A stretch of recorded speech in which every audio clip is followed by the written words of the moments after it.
Good afternoon, Madam Interpreter. Thank you for being here this afternoon. Good afternoon, Your Honor. Good afternoon, everyone. Good morning.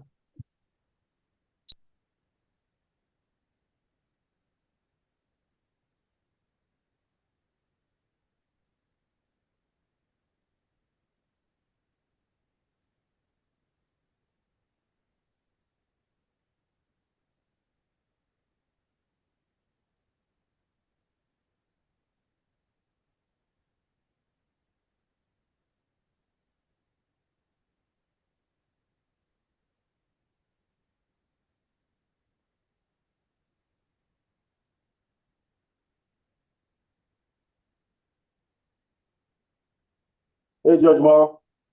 Good afternoon, Norris. Good to see you this afternoon. We ready to get started?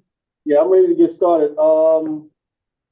We got courtroom one. They're gonna log on with their Spanish interpreter.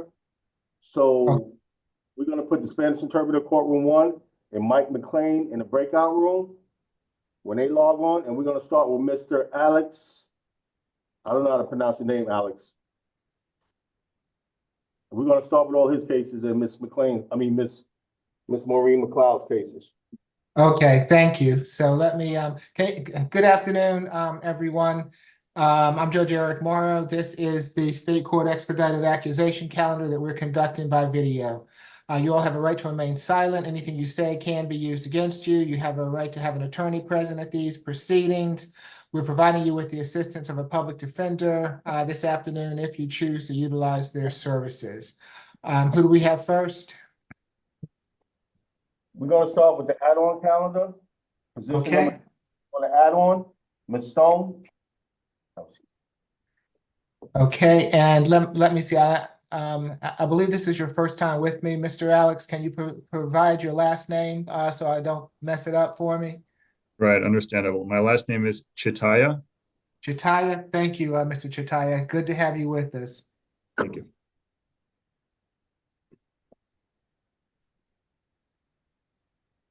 And Ms. Stone, good afternoon. I'm Judge Eric Morrow. You've been charged in case 25 CR 000116A with theft by shoplifting and battery. Is there a history? Your Honor, can you hear me? Yes, Ms. Jackson. Good afternoon. Good afternoon, everyone. She does not have any prior arrests on file, nothing in addition. She does appear to meet the criteria for UJR through the jail. The arrest was December 26th of 2020. Okay.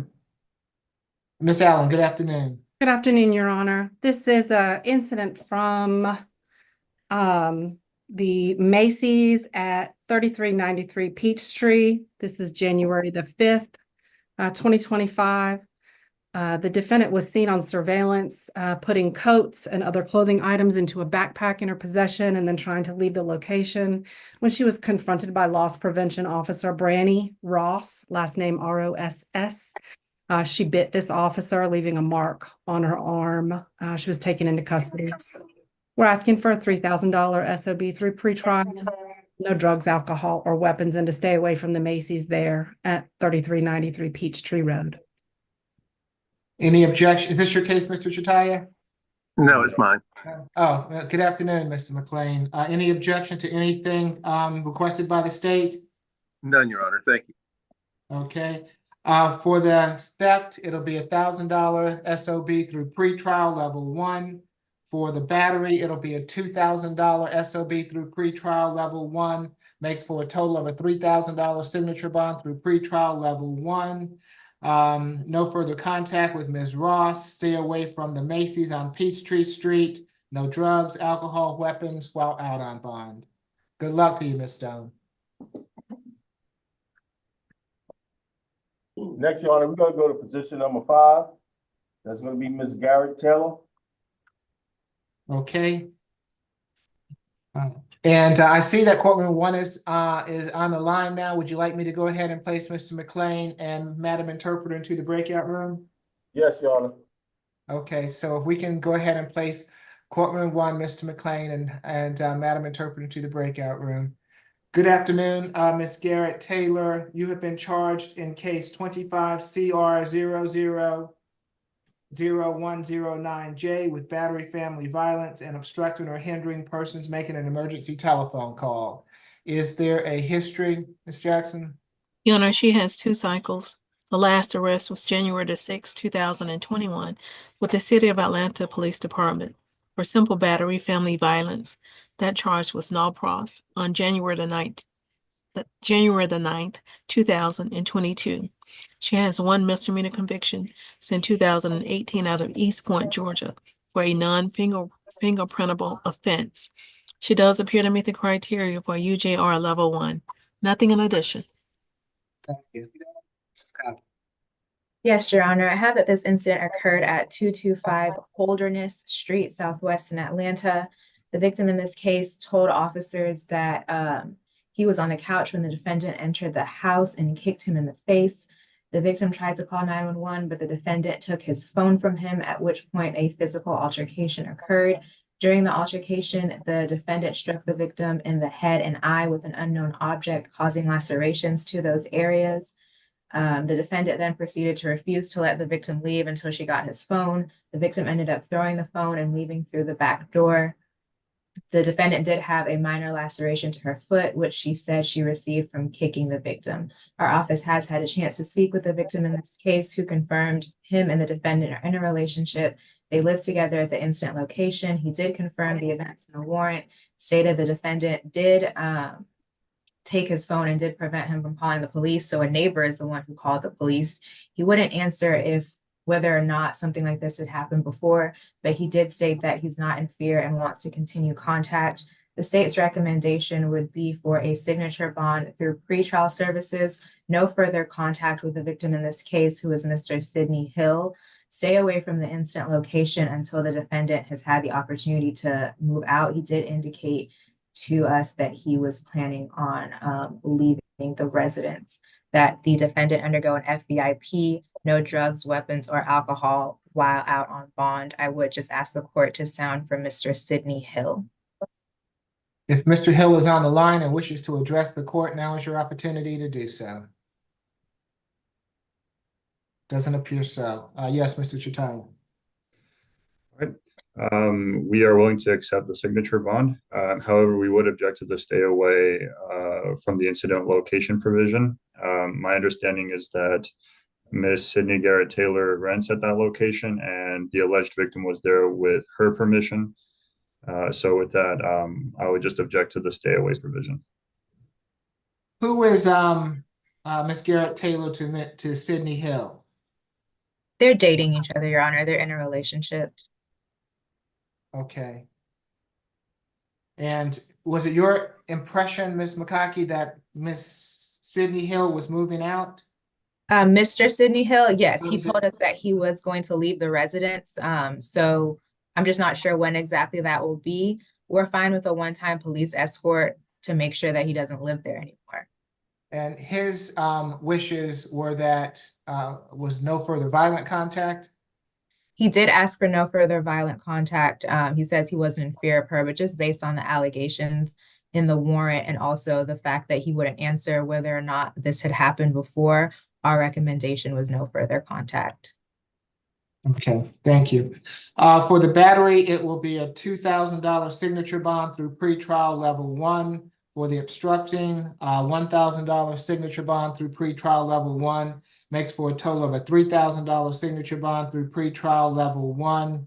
1 day anger awareness, no further violent contact with Mr. Hill, and no drugs, alcohol, or weapons while out on bond. Good luck to you, Ms. Garrett Taylor.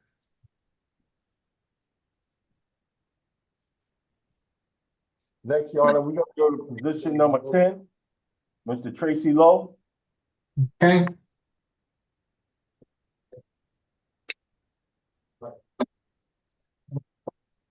Good afternoon, Mr. Lowe. You have been charged in case 25 CR 000114C with willful obstruction of law enforcement officers. Is there a history, Ms. Jackson? Yes, Your Honor. This is going to be a bond surrender.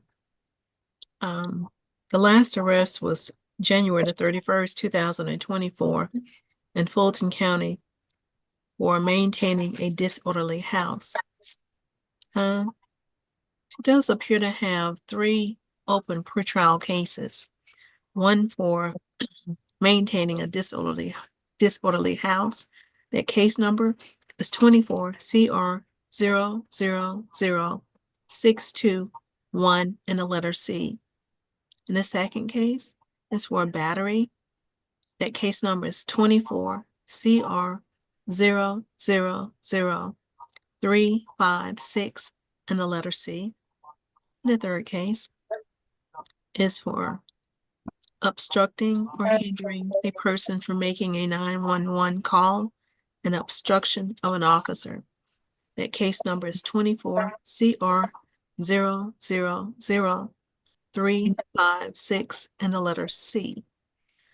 And he does have prior felony convictions. One in 1987 out of DeKalb County for burglary. An additional one in 1987 out of Douglas County for burglary. And there are misdemeanor convictions and sentences. One in 2010, he received a nolo contendere sentence for false report of a crime and disorderly conduct. One in 2005 out of Atlanta for fleeing or attempting to elude an officer and driving while license suspended or revoked. And he does appear to meet the criteria for UJR level 3. Nothing in addition, Your Honor. Thank you. Ms. McConkey? Yes, Your Honor. This incident occurred on the 3rd of January, 2025. Officers responded to Central Avenue and Jones Street in reference to a fight. At the time, they observed a minor child with the initials JP, who is the defendant's 11-year-old stepdaughter, walking on the road towards a police vehicle crying. She stated that her stepdad had hit her and tried to take her phone away when she tried to call her biological father. The defendant denied hitting the minor child JP, but officers did note the defendant had soiled clothing. He was swaying, and also the smell of alcohol was coming from his breath. The minor child's mother, Shakita Perdue, arrived on scene and was loud and belligerent, using obscene and vulgar language towards the minor child, and she was also intoxicated. As the officers were speaking to Ms. Perdue, trying to calm her down, the defendant kept walking towards officers and interfering with their investigation. Both the defendant and Ms. Perdue were arrested, and the minor child was left in the custody of Simone Williams, who is Ms. Perdue's sister. Per the warrant, it appears as though DFACS may now be involved in the case. The minor child told officers that this was not the first time the defendant had hit her. He had previously punched and choked her, but officers did not find any markings on the minor child at the time of the incident. I give all this backstory because I am going to be asking for a no further contact with that minor child, JP, a $1,000 surety bond, given the fact that he has 3 open cases, it sounded like, with pretrial services. So I don't think he qualifies for a signature bond. No drugs, weapons, or alcohol while out on bond. Open cases, Ms. McConkey or Ms. Jackson, can you tell me if I was the one who issued the bond and how much the bonds, of what type of bond they are? I can take a look.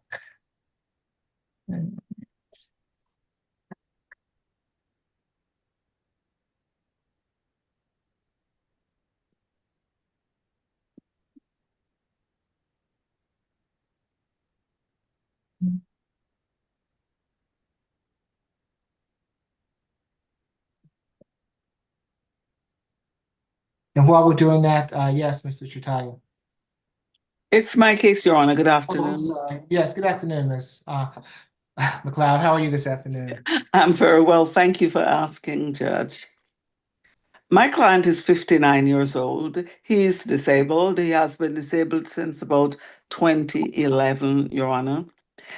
I believe, based on what he tells me and even what the warrant says, it appears that his friend was talking to the police officers, and he was just trying to find out what was happening. He didn't really do anything. The worst thing I've heard him say was that he was walking up to the police officers. The warrant itself even says that he didn't do anything that was violent. I know that there is case law which says that just asking questions or, inquiring or something to a police officer does not amount to obstruction. And it seems to me that what my client did on this occasion does not really amount to obstruction. I understand that he has these open cases, Your Honor, but he tells me he's disabled, it doesn't work, and he does not have the wherewithal to pay for bond. So given what the allegations are as to what he did, I would be asking for signature bond for him, Your Honor. Nothing further. The stepdaughter, JP, do they live in the same household, I take it? That what he tells me, Your Honor, is that her mother is just a friend of his. I don't believe they're in a relationship anymore. That's what he tells me. So I don't think they live together based on what he tells me. Okay, so if I order no further contact, then that's not going to keep him away from his residence. That is correct, Your Honor. He tells me that he lives alone. Judge Morrow. Yes. Ms. Lewis, answers to some of your questions. One of the cases was signed on January 15th of 2024. Judge William gave him a $5,000 SOB through pretrial, and that's on the case number ended in 0356C. The other one, 23 CR 0095953C, I think that was a bind over case. It never started on a SEA calendar. And then the one that's ending in 00621C, that one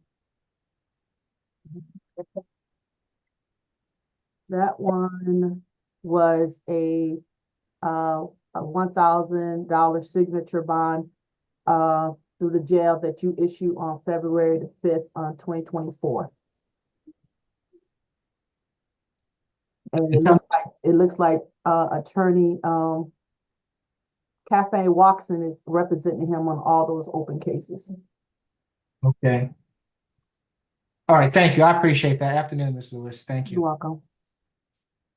All right, so for this case, it'll be $1,000 signature bond through pretrial level 2. No further contact with JP, the minor. No drugs, alcohol, weapons while out on bond. Given the nature of this charge, Ms. Jackson, I'll ask that you not surrender those bonds at this time, please. Thank you, Your Honor. All right. Good luck to you, Ms. Lowe. No problem, Your Honor. Thank you. Your Honor, that concludes my business before the court today. May I be excused? Yes. Have a good afternoon, Ms. McLeod. Good to see you as always. Good to see you too, Judge. Who do we have next? This is going to be position number 3. Mr. Colbert, Reginald Colbert. Good afternoon, Mr. Colbert. You've been charged in case 25 CR 000107G with willful obstruction of law enforcement officers and battery family violence. Is there a history, Ms. Jackson? Just a moment, please, Your Honor. Okay.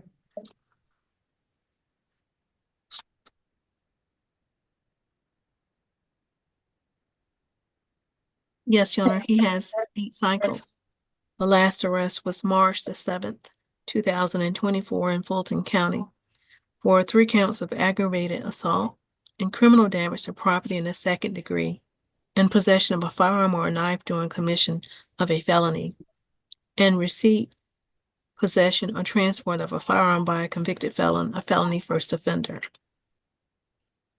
Does appear to have open cases pending. One in Fulton County for armed robbery and aggravated assault, possession of a firearm or a knife during commission of a felony, and receipt, possession, or transport of a firearm by a convicted felon or felony first offender. That case number is 24 SC 004321. There's no additional open case pending in Fulton County for simple battery family violence. That case number is 24 CR 001087 and a letter G. And he does appear to be on probation in Fulton County for possession of controlled substance, Schedule 1 or narcotic in Schedule 2. That case number is 23 SC 190097. That disposition date was June the 11th, 2024. And that term is for 7 years and 16 days. And he does appear to meet the criteria for UJR Level 3. Nothing in addition, Your Honor. Copy. Yes, Your Honor. The victim in this case is Miss Brittany Green, who shares a child with the defendant. The defendant is accused of pulling the victim's hair and punching her in the mouth, causing her to have a busted lip. The victim told officers that the defendant also threatened her with a gun, but officers did not find a gun on the defendant or evidence that a gun was pulled. While officers were trying to place the defendant in the patrol vehicle, he did drop to the ground and wrap his legs around the wheel, refusing to get inside. Our office has had a chance to speak with Miss Brittany Dean, who confirms her and the defendant are not currently in a relationship. They do not live together. They share one child, and she states she is currently 7 months pregnant with the defendant's child. She states she went to the incident location, which is the defendant's job, to drop something off to him. And then when the defendant got in the car, they began to argue. She stated this isn't the first time the defendant has been violent towards her, and not the first time that the police have been called, but this is the first time that he has been arrested. She wants no contact and is okay with a third-party transfer of the minor child. The state's recommendation is a $2,500 surety bond on the battery family violence, a $1,000 surety bond on the willful obstruction, no further contact with Brittany Dean, stay away from the victim's residence, no drugs, weapons, or alcohol while out on bond, and that he undergo an FBIP or some anger awareness. He is currently out on a signature bond already for that simple battery family violence case child mentioned that ends in 087G that was against a different victim.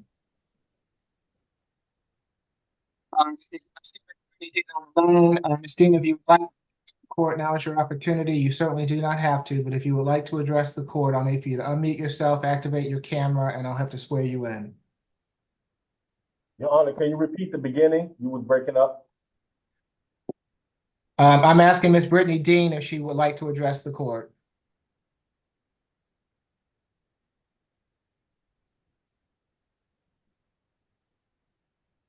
Yes, Your Honor, I'm right here. Yes, I'm ma'am. sorry. If you would like to address the court, I'll need for you to raise your right hand for me. Do you swear or affirm the testimony you're about to give before this court will be the truth, the whole truth, and nothing but the truth? Nothing but the truth. Okay, thank you, ma'am. You can place your hand down. What would you like to tell the court? Nothing much. I just, like she said or whatever, I just like him to stay away from me, and that's pretty much it. We do share a kid together. I agreed to a third party meetup or whatever the case might be. Okay, thank you for being here this afternoon, ma'am. Mr. Chitaya, is this your case? Yes, Your Honor. So in Mr. Colbert's favor, in this case, he has been a Georgia resident for his whole life. He's lived at the listed Union City address for the past 31 years. He recently started working at a 5-star restaurant on Peachtree Street. He's done part-time security for the past 2 years. He has a GED. And the alleged victim and the child do not live at his current address.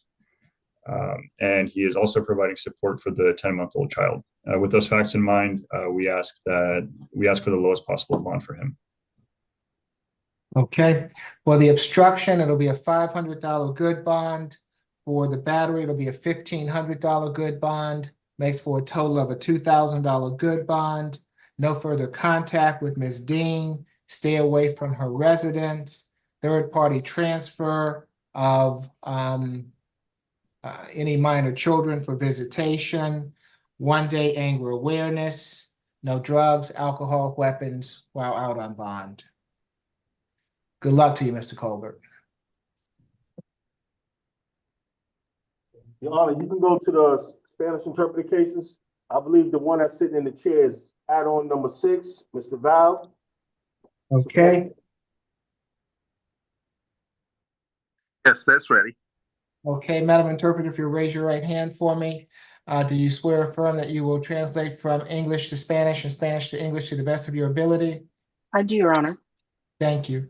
Good afternoon, Mr. Vale. You have been charged in case 25 CR 000-119A with criminal trespass and stalking. Buenas tardes, señor Vale. A usted se le ha imputado los cargos en número de causa 25CR 000119A de invadir una propiedad privada y hostigamiento. Is there a history, Ms. Jackson? ¿Hay antecedentes, señor Jackson? Yes, just a moment, Your Honor. I need to pull that one up. I didn't complete it all the way. Permítame, Apologize to the court. permítame buscar la información, su señoría.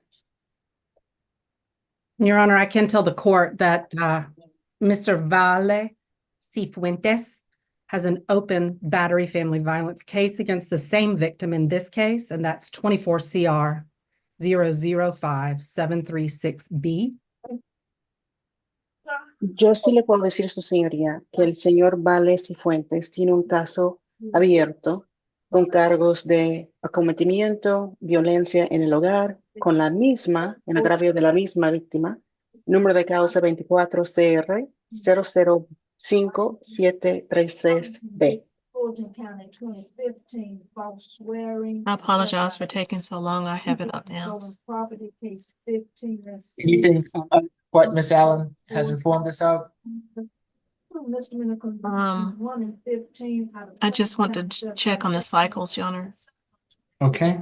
He does have a total of 7 cycles, and he does have open cases. It appears to be multiple.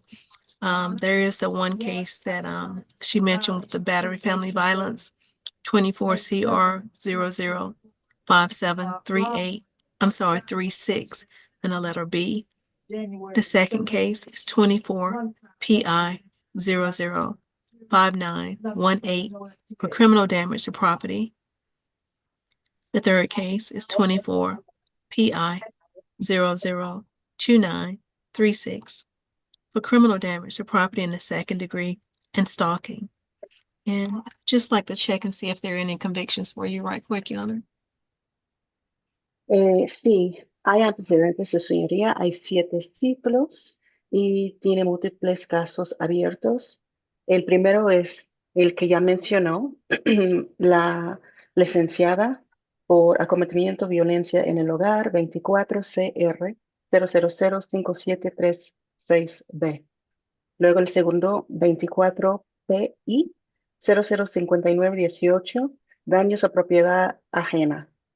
El tercero es 24 PI 002936, daños a propiedad ajena en el segundo grado y hostigamiento. Y si me permite, voy a ver si hay condenas. Your Honor, he does have one misdemeanor conviction that was in 2023 out of Milton, Georgia for a non-fingerprintable offense. And he does meet the criteria for UJR a level 2. Nothing in addition. Él sí tiene una condena anterior en el 2023 por un delito menor de la ciudad de Milton por una infracción por el cual no requerían dejar de huellas dactilares. Él sí cumple los criterios para una salida de la cárcel sin fianza de caución al segundo nivel. No hay más nada. Your Honor, part of what is confusing for this individual in his cases is that his name is reversed and some of his information in Odyssey needs to be linked to show that the multiple cases actually belong to the same person. Su señoría, la parte confusa sobre este caso es que tiene sus apellidos al revés. Entonces, parte de la información que aparece en Odyssey se tiene que vincular para que aparezcan todos los casos que tienen pendientes. You just heard that this defendant has a criminal damage to property and stalking. That's a felony level case from April of this year, 2024, that pretrial mentioned. He's also got a subsequent criminal damage to property felony from August of 2024. Both of those are against the same victim. The case that I reported to you, the open battery here in state court, is also against the same victim, and that is from August of 2024. Her name is Gina Ungaro, Ungaro.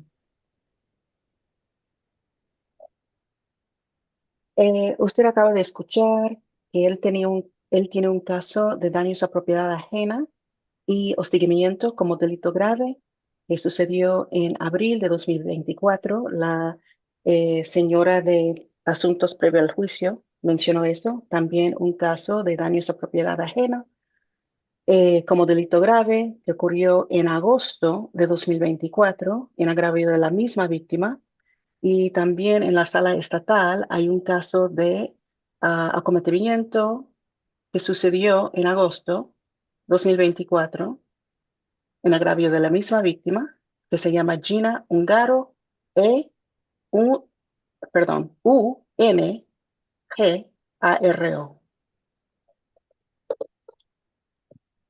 In this incident, Your Honor, it's alleged that on the 28th of November, the defendant came to the residence of the victim, and that is at 13254 Marywood Drive in Milton. Se alega que el 28 de noviembre el acusado fue a la casa de la víctima, que es el 13254 de la Marywood Drive en Milton. At the location, he damaged her door, the external door to her residence. She saw him through the peephole. He damaged the handle of the door as well as the door itself and the wall next to the door where fresh paint was damaged because of his actions in repeatedly banging on the door and demanding to be let inside. Él dañó la puerta externa de la casa. Ella lo miró a través del agujero donde se mira quién está llamando a la puerta. Dañó también la manija, la misma puerta y la pared al lado donde recién habían pintado. And I'm sorry, Madam Solicitor, I cannot read what I wrote for the very last sentence that you said. I'm so very sorry. He was knocking on the door repeatedly, damaged that door, and he was demanding entry.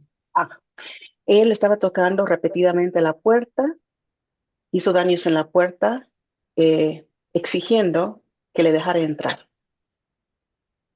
The victim reported to police that since August of 2024, when the defendant was arrested for a battery against her, she had had unwanted contact by him. La víctima reportó a la policía que desde agosto 2024, cuando al acusado le detuvieron por acometimiento en agravio de ella, que había tenido contacto indeseado con él. She reported that earlier on that same day, the 28th of November, he'd come to the house and delivered a bouquet of flowers to her. Ella también indicó que antes, en el mismo día, el 28 de noviembre, él había llegado a la casa a entregarle un ramo de flores.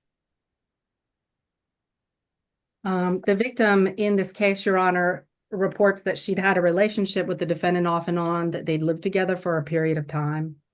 La víctima del caso informó que había tenido una relación con el señor acusado, que habían estado juntos y se habían dejado varias veces.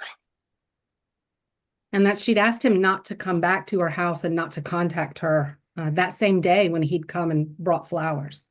Y que ella le pidió que no regresara a la casa ni tampoco que la contactara ese mismo día que él le fue a entregar el ramo de flores. And Your Honor, I did mistakenly say that the two felony cases, the criminal damage to property and the open stalking already, that's actually against a different victim. And that victim's name is Alexander Crisp. Yo dije, su señoría, erróneamente, que los dos casos graves que él tiene, que siguen abiertos, daños a propiedad ajeno y hostigamiento, son en agravio de otro víctima, Alexander Crisp. The open state court case is against the same victim we're talking about here, Mrs. Ungaro. Pero el caso abierto en la sala estatal está en contra de la misma víctima acá, la señora Ungaro. The police documents detail a long history as well as a conflicted victim who is concerned about the defendant, Your Honor. La historial del policía indica que hay mucha historia entre los dos y la preocupación que tiene la víctima. The documents detail multiple instances of unwanted contact at her place of work.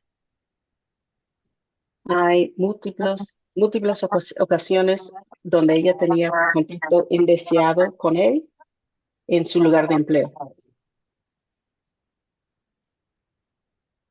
That the defendant had tracker on her phone. Que el señor acusado había rastreado su teléfono. And that he'd been violent with her in the past. Y se había portado agresivamente con ella, violentamente, perdón, en el pasado. We spoke to Mrs. Ongaro today. She reported that she was at work, but she does not plan to attend the hearing. Hablamos con la señora Ungaro hoy. Ella informó que estaba en el trabajo y no había planeado asistir a la audiencia. The current bond order for this defendant on his open battery case was issued by Judge Mincy on November the 15th of 2024. La orden de fianza actual que le emitieron en su caso de violencia en el hogar fue otorgado por el juez Mincy el 15 de noviembre de 2024. It is a $2,500 surety bond. Es una fianza de caución de $2,500. Requiring no contact with Mrs. Ungaro and for the defendant to stay away from that Marywood Drive address in Milton.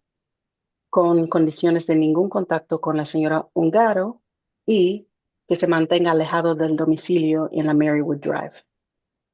So the defendant is in violation of that state court bond, Your Honor. Entonces el señor acusado está en incumplimiento con las condiciones de esta fianza, su señoría. His two cases in felony court are $20,000 good bond and a $7,500 good bond. En cuanto a los dos casos que él tiene en el Tribunal Superior, hay una fianza de $20,000, una fianza de caución y otra fianza de $7,500. Based on the history, all of these cases that are open since April of this year, and the documented multiple unwanted contact in this case, we're asking for a $10,000 good bond, no contact with Mrs. Ungaro, no drugs, alcohol, or weapons, and stay away from that location. And if you'd sound for her in case she joined us. Tomando en consideración la historia, los casos abiertos que tiene y las múltiples ocasiones de contacto indeseado, estamos pidiendo una fianza de $10,000 de caución, una condición de ningún contacto con la víctima, la señora Ungaro, nada de consumo de alcohol, ni droga, ni tenencia de armas, y se mantenga alejado de ese domicilio. Mr. Ungaro is on the line and wishes to address the court. Now is your opportunity. La señora Ungaro, si usted está presente, está conectada y quiere hablar, por favor, ahora es su oportunidad. Mr. McLean? Thank you, Your Honor. Senor Val, Mr. Val is 45 years old and has a 15-year-old minor child whom he supports. He has a bachelor's degree in communications. His current business is remodeling the interior of homes, including the countertops. The request he has is, of course, for a signature bond or as low a bond as the court feels is appropriate under the circumstance. We did have a robust discussion about what no contact means. Licenciado McLean, sí, mi cliente es un señor que tiene 45 años. Él mantiene un hijo menor de edad de 15 años. Tiene una licenciatura en comunicaciones y su trabajo actual es en remodelación de interiores, en particular encimeras. Habíamos hablado en detalle sobre la posibilidad de una fianza bajo palabra o pedirle la fianza más bajo posible que usted, su señoría, considera apropiado. Y hablamos extensamente sobre la condición de no tener ningún contacto.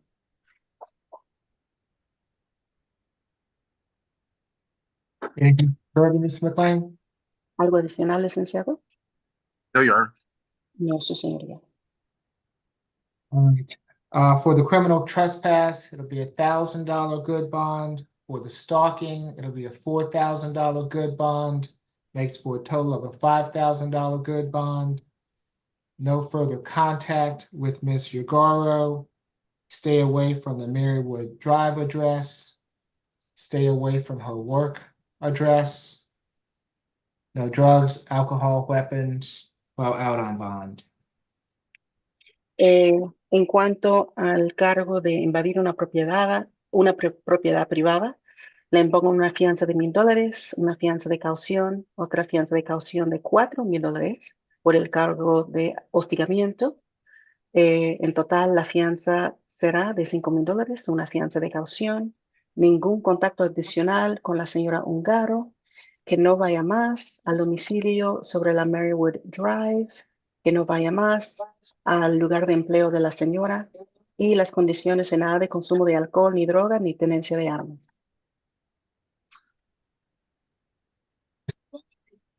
No contact means absolutely no contact.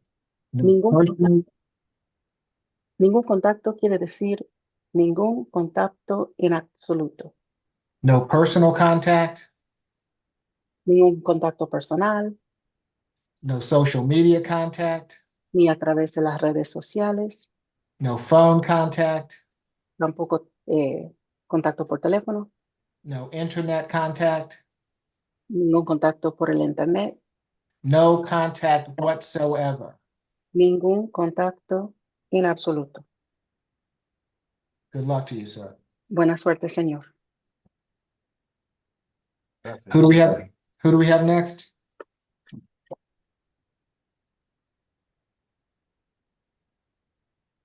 That should be position number 14, Your Honor, Mr. Juan Selenas.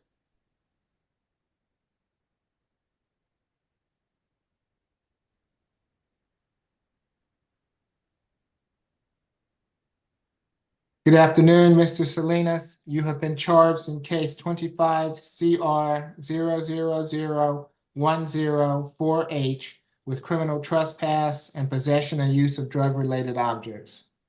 Buenas tardes, señor Salinas. A usted se le ha imputado cargos en el caso 25 CR 000-104H, cargos de invadir una propiedad privada y tenencia o uso de parafernalia de droga. Okay, whoever the Zoom user is, could you please mute yourself? Can we get that Zoom user muted, please? Thank you. Is there a history, Ms. Jackson? ¿Hay antecedentes, señora Jackson? I'm sorry. Go ahead, go There ahead, are ma'am. 7 cycles. The last arrest was November the 13th, 2024 in Fulton County, where a failure to appear. Hay 7 ciclos. El último arresto fue el 13 de noviembre de 2024. I'm sorry, ma'am. 2024? Yes. Thank you, ma'am. El 13 de noviembre de 2024, el condado de Fulton, por falta de comparecencia. Your Honor, pretrial is requesting a bond surrender. He's currently out on a signature bond for possession of tools for commission of a crime and giving false information to an officer, unlottering or prowling. That case number is 23 CP 221-832. Nothing in addition.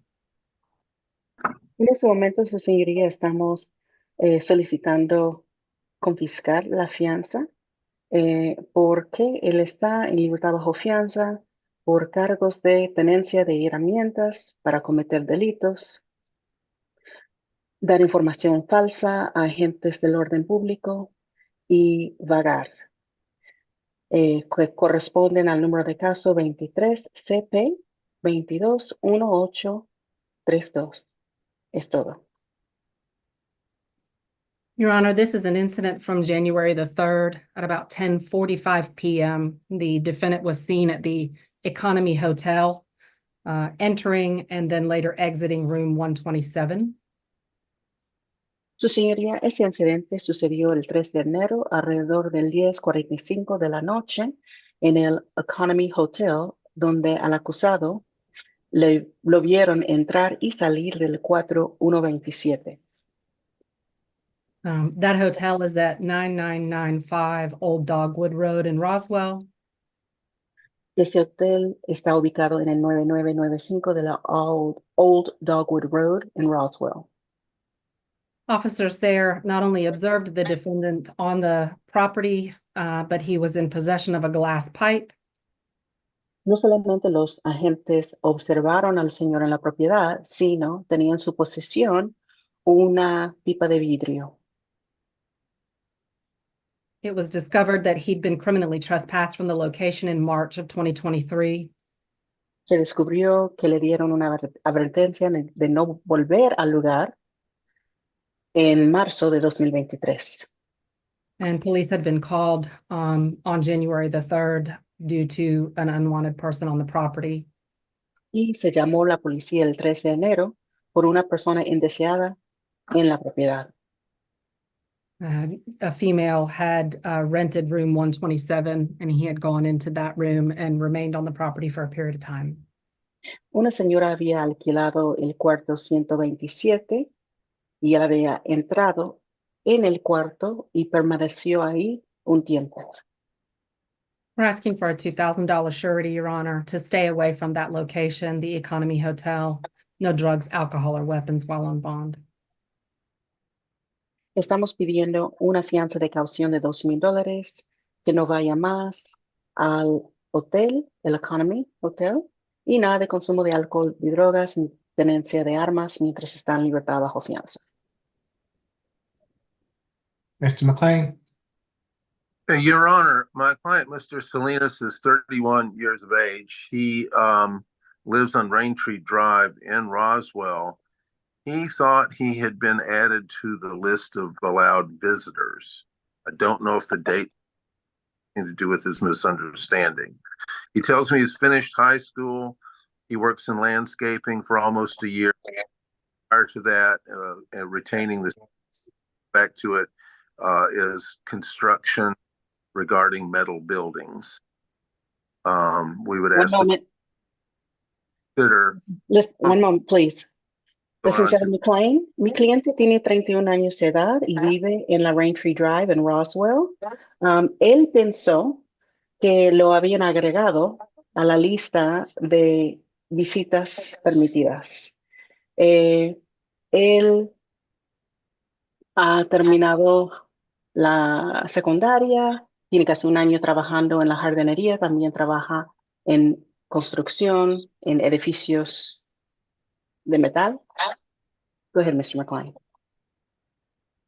So, Your Honor, we would ask, given these circumstances. I'm sorry, Your Honor. The interpreter is having difficulty hearing. The audio seems to be going in and out, and there may be an echo. It is going in and out. That's true. I was saying we're asking the court to consider a signature bond circumstances. Okay. Su señoría, estamos pidiendo una fianza bajo palabra según las circunstancias. Okay, it'll be a $500 good bond per charge, makes for a total of $1,000 good bond. Stay away from the Economy Hotel on Old Dogwood Road. No drugs, alcohol, weapons while out on bond. Entonces será una fianza de caución de $500 para cada cargo, en total una fianza de caución de $1,000, que se mantenga alejado del Economy Hotel sobre la Old Dogwood Road, ni nada de consumo de alcohol, ni droga, ni tenencia de armas mientras está en libertad bajo fianza. Good luck to you, Mr. Selenas. Buenas suerte, señor Salinas. Will we require Madam Interpreter for any other cases this afternoon? No, Your Honor. Okay, thank you very much for being here this afternoon. We appreciate it. So Thank you. You all have a great afternoon. do the same. Good afternoon, Your Honor. This is ACDC. How are you, sir? And good afternoon to everybody. Good afternoon, Officer Milton. Would you like me to address the young ladies that are there? Yes, sir. Good afternoon. I'm Judge Eric Morrow. This is the State Court Expedited Accusation Calendar that we're conducting by video. You have a right to remain silent. Anything you say can be used against you. You have a right to have an attorney present for these proceedings. We're providing you with the assistance of a public defender this afternoon if you choose to utilize their service. Who do we have? You start with ACDC, position number 11, sir. Milton, if you don't mind, can I do position number 9, then you can do all 4 of yours? Copy that, sir. Thank you. Hey, This is going to be position number 9, Ms. Jennifer Lynn.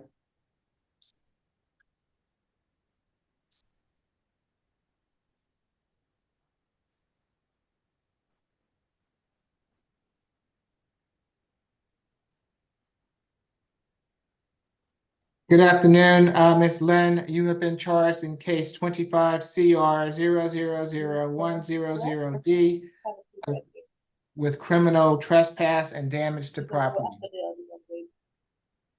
Can you meet there for me, ACDC, please? Yes, Ms. Jackson. Your Honor, she has one prior cycle. The last arrest was April the 17th, 2024 in Fulton County for simple battery. Pretrial is requesting a bond surrender. She was out on a signature bond for simple battery. The case number is 24 CR 00202-6 in the letter D. Nothing in addition, Your Honor. Nice to see you. I am representing the state on this case because Miss Lynn is currently a participant in our MHC. She's actually one of our most compliant participants. She never misses court. She's always negative on her drug screens. Actually, on January 1st, 10 participants were called in for drug screens, and she was one of only 2 people who showed. So I fully anticipate she will, be at every court case that we have in the future. This case involved an MH crisis. The parents who called the police, just called for help. She was hospitalized as a result of this incident. That's why she wasn't arrested on that day.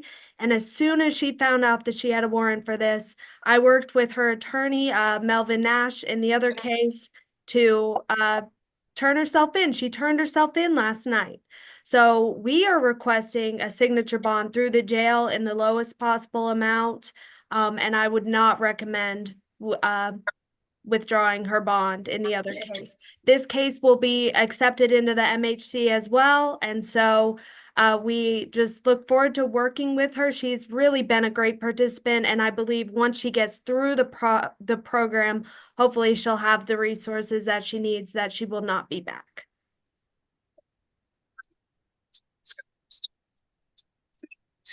I couldn't hear you.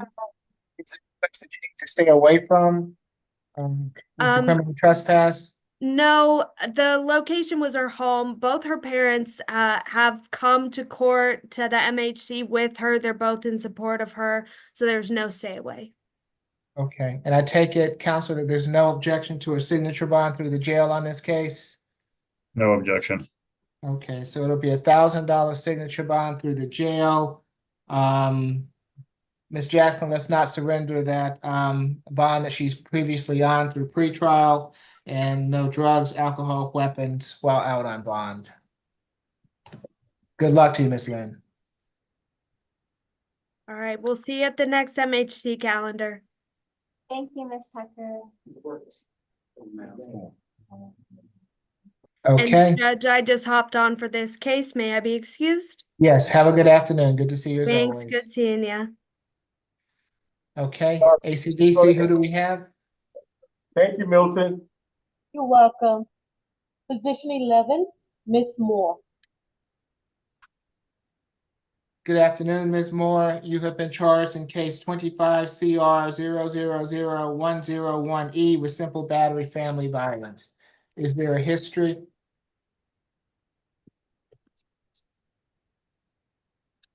She has 2 cycles. Last arrest was August the 17th, 2024 in Morrow, Georgia for a DUI. That case appeared to be still pending, Your Honor. And she does appear to meet the criteria for UJR level 2. Nothing in addition, Your Honor. Sally? Thank you, Your Honor. This is an incident from January the 4th. At about 7 a.m., police were called to 914 Collier Road. There they met with the victim. His name is John Hans. Last name is spelled H-O-N-S. He reports that he and the defendant lived together, girlfriend and boyfriend. On scene, they met with the victim.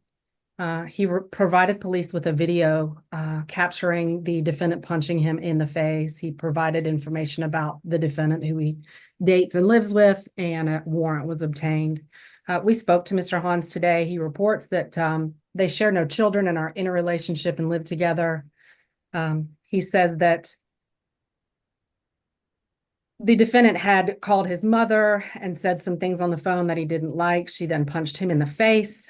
He says he wasn't injured, but that they'd had arguments in the past, and this is the first time it's gone this far. He's asking for no contact. The defendant will need a one-time escort, Your Honor, to get her belongings. We're asking for a $2,000 surety. She's got open DUI. That's from August of 2024. No contact with Mr. Hans, and to stay away from the location, no drugs, alcohol, or weapons. And again, that's 914 Collier Road. If you would sound from Mr. Hans, I believe he's joined us. Mr. Hans is on the line and wishes to address the court. Now is your opportunity. I'll need for you, if you wish to address the court, to activate your camera, unmute yourself.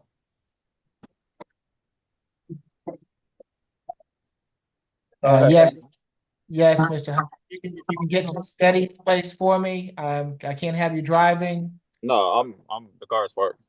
Okay, raise your right hand for me. Do you swear affirm the testimony you're about to give before this court to be the truth, the whole truth, and nothing but the truth? Yes. Okay, you can place your hand down. What would you like to tell the court, sir? That truth be told, I don't want nothing, extreme or anything to happen. I just want her to get her belongings and leave. That's it. Okay. Thank you for being here this afternoon. We appreciate it. Yes, Mr. Chitaya? Your Honor, Ms. Moore is 28 years old. She has been a resident of Georgia for the past 3.5 to 4 years, and about 3 of those years were in the metro Atlanta area. She works at Gold's Plastic Surgery and has been there for over the past 3 years. She has a GED and she's currently on a fixed income. As we just heard, the victim or witness doesn't want anything extreme to happen. I believe that's in her favor. And lastly, for the stay away, Miss Moore does have a place to stay in Stone Mountain, Georgia, which is about 30 minutes from here. So with that said, we ask for the lowest possible bond. All right, it'll be a $2,000 signature bond through pretrial level 2, 1-day anger awareness, no further contact with Mr. Hans, stay away from the Collier Road address. She can go back to that address on one occasion with law enforcement to retrieve any belongings, no drugs, alcohol, weapons while out on bond. Good luck to you, Ms. Moore. Next, we have position 13, Ms. Robinson.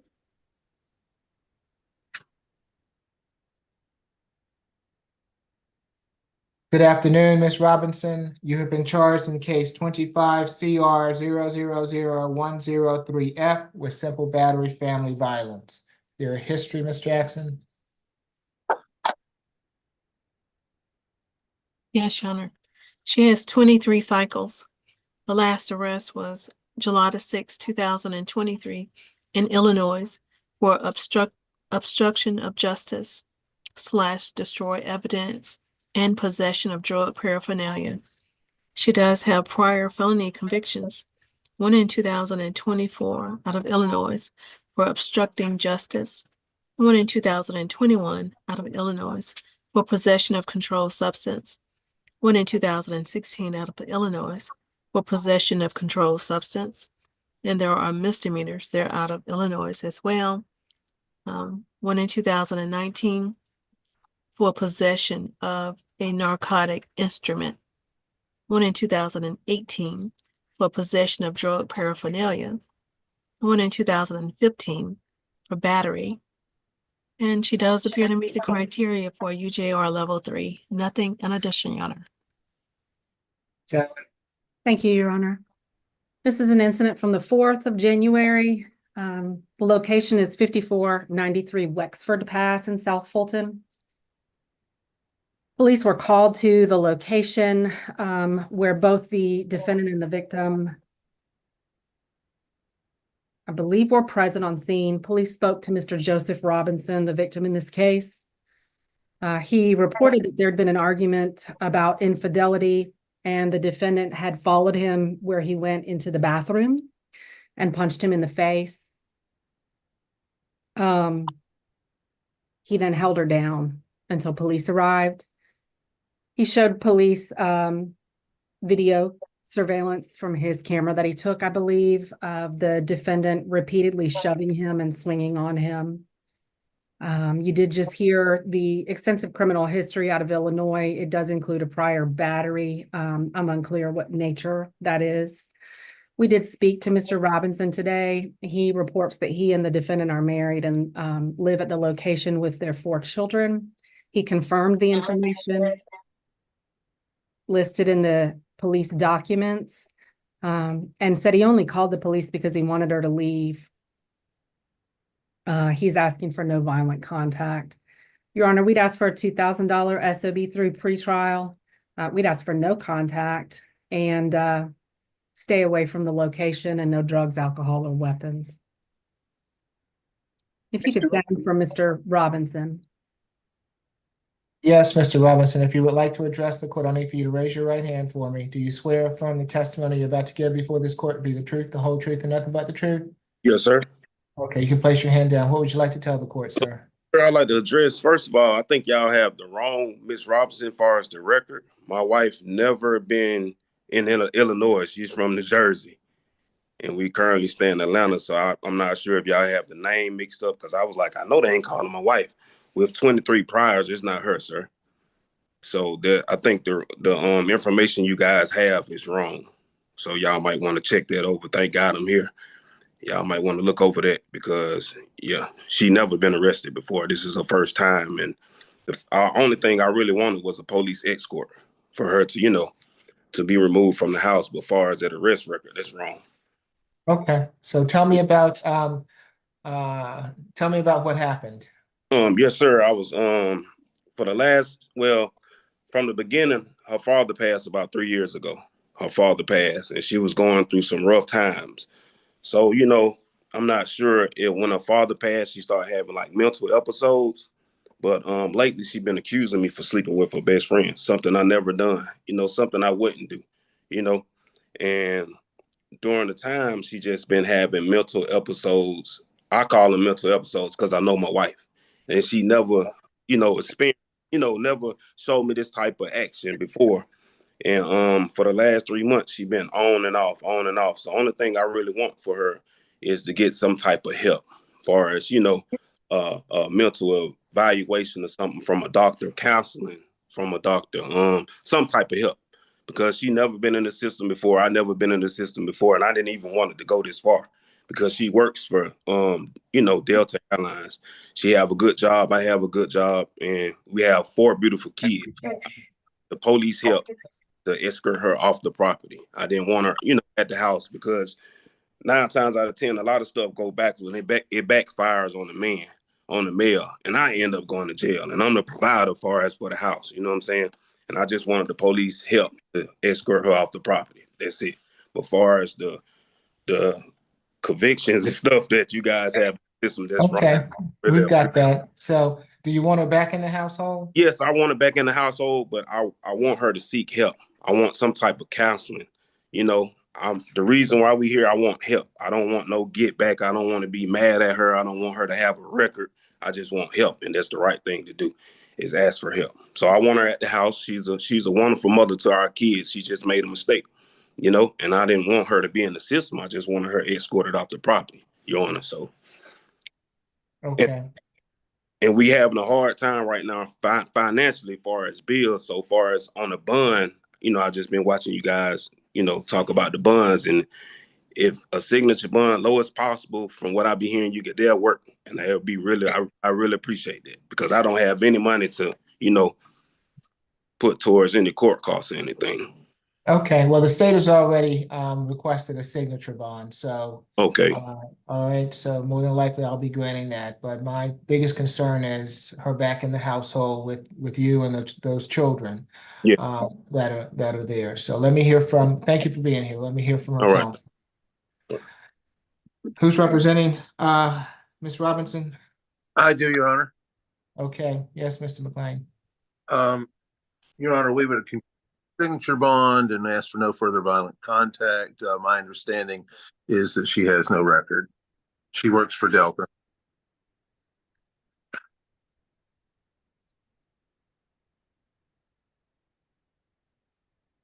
All right, it will be a $2,000 signature bond for pretrial level 1. No further violent contact with Joseph Robinson.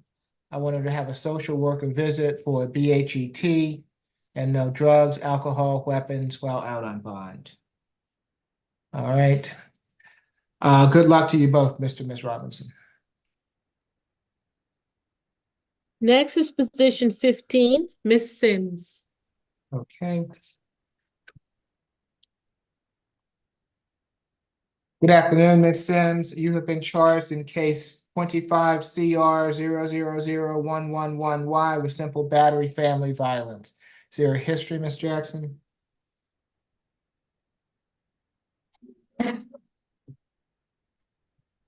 Yes, Your Honor. She has 8 cycles. The last arrest was March the 6th, 2020 in Fulton County for a failure to appear. There was one misdemeanor conviction that was in 2009 out of Roswell, Georgia, for possession of marijuana less than an ounce, and she appeared to meet the criteria for UJR level 1. Nothing in addition. For Ms. Jackson? Can you hear me, Your Honor?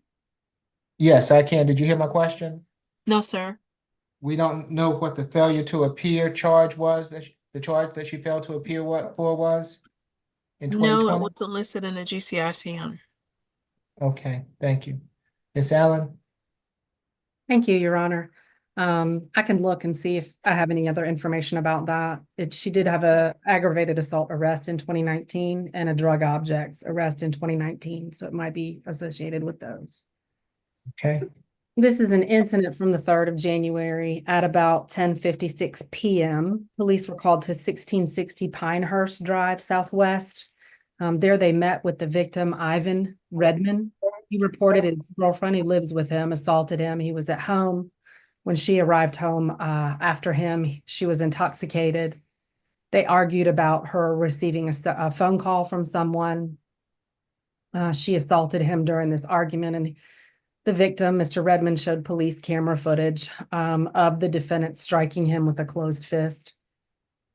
The defendant spoke to police and she admitted assaulting the victim. Neither individuals had visible injuries, Your Honor, and that's why this is a simple battery.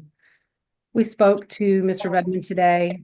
He reports that he and the defendant are no longer in a relationship, and they share no children. He confirmed what happened. He reports that he now has bruises, and he reports that the defendant has substance abuse issues. He'd asked for no contact. He also reported that her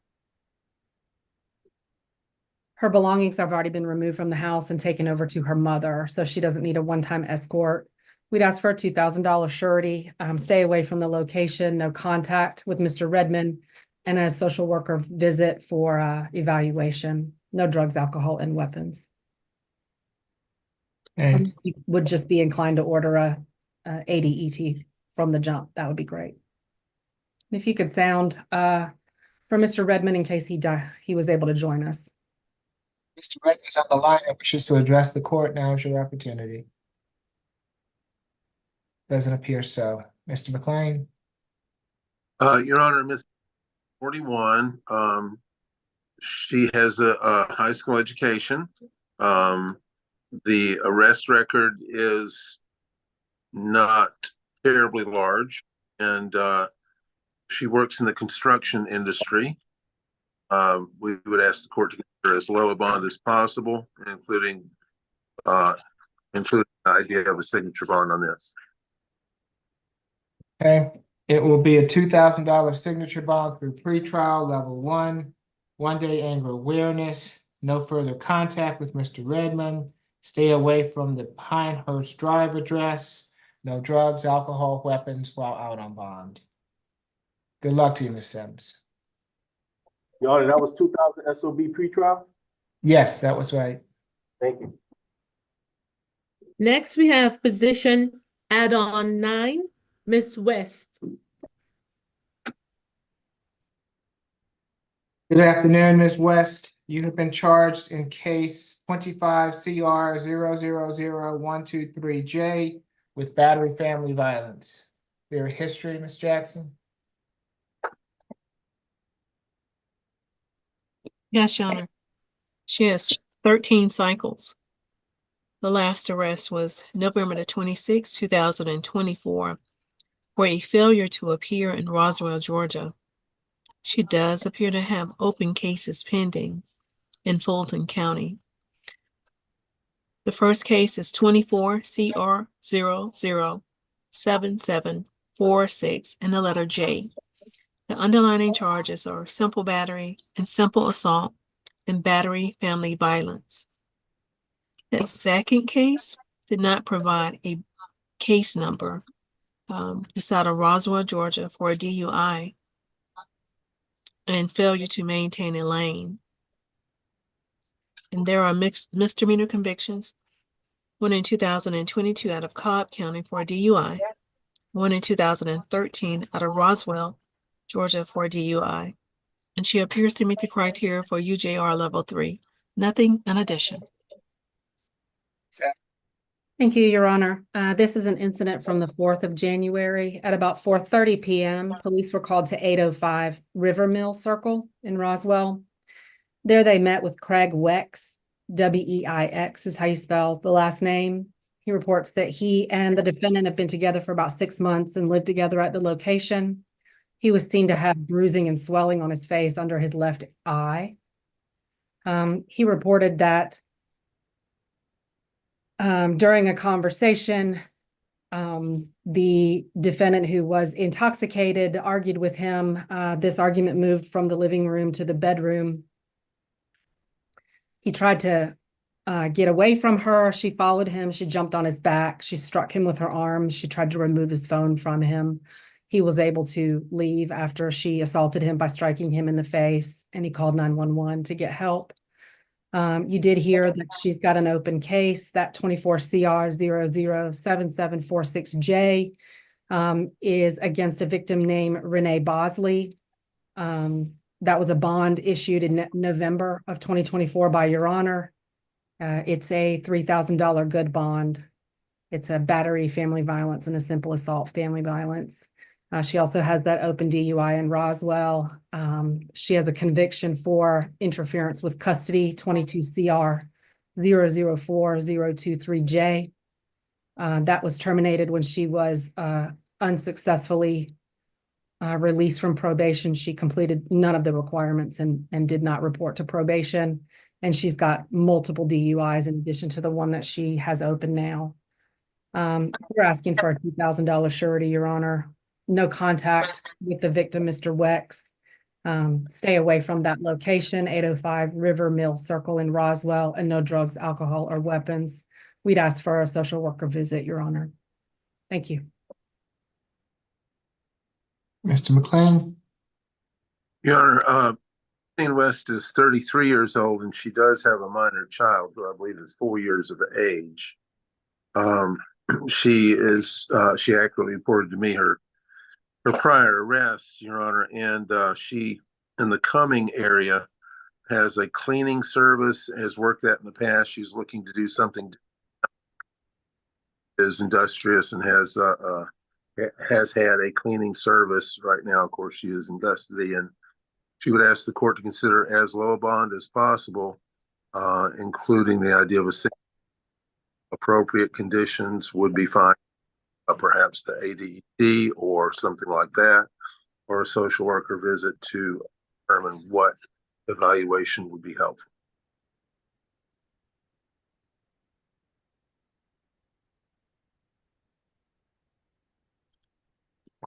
Craig Wex is on the line and wishes to address the court. Now is your opportunity. Okay, since I just saw Ms. West last month, pretty much, or a month before last, it's going to be a $5,000 good bond, no further contact with Mr. Wex, stay away from the River Mill Circle address, a social worker visit for a BHET, no drugs, alcohol, weapons while out on bond. Good luck to you, ma'am.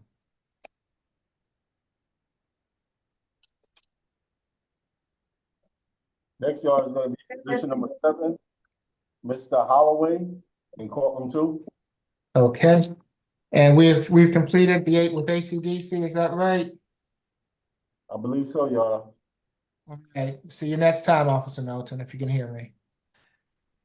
Good afternoon, Mr. Holloway. You have been charged in case 25 CR 000112B with affray and public drunk. Is there a history, Ms. Jackson? Yes, Your Honor. He has 3 cycles.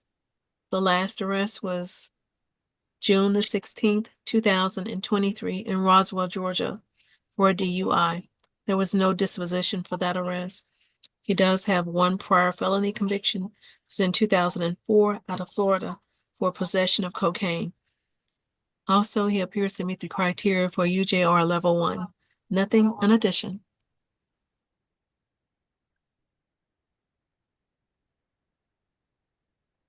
Your Honor, I believe this was a dual arrest. The other defendant, Joshua Soul, I believe, has bonded out already. Defendant Holloway is accused of getting into a fight with defendant Soul at the Exxon Food Mart located at 1105 Holcomb Bridge Road in Roswell. Surveillance footage shows that defendant Soul entered the store. He began saying several things to defendant Holloway. Then defendant Holloway removed one of his headphones, at which point one of the headphones fell to the ground. And as defendant Holloway was going to pick it up, defendant Soul kicked the headphone and then proceeded to walk away. Defendant Holloway then walked over to defendant Soul and struck him in the face several times, and the parties began fighting. Defendant Holloway did sustain a bloody nose, and he was also intoxicated at the time of the fight. Given the facts in this case, and the allegations about how the fight started, the state is okay with the signature bond for this defendant through pretrial services. No further contact with Joshua Soul, stay away from the incident location, at least 1 day of anger awareness, no drugs, weapons, or alcohol while out on bond, and random screens for alcohol and drugs, Your Honor.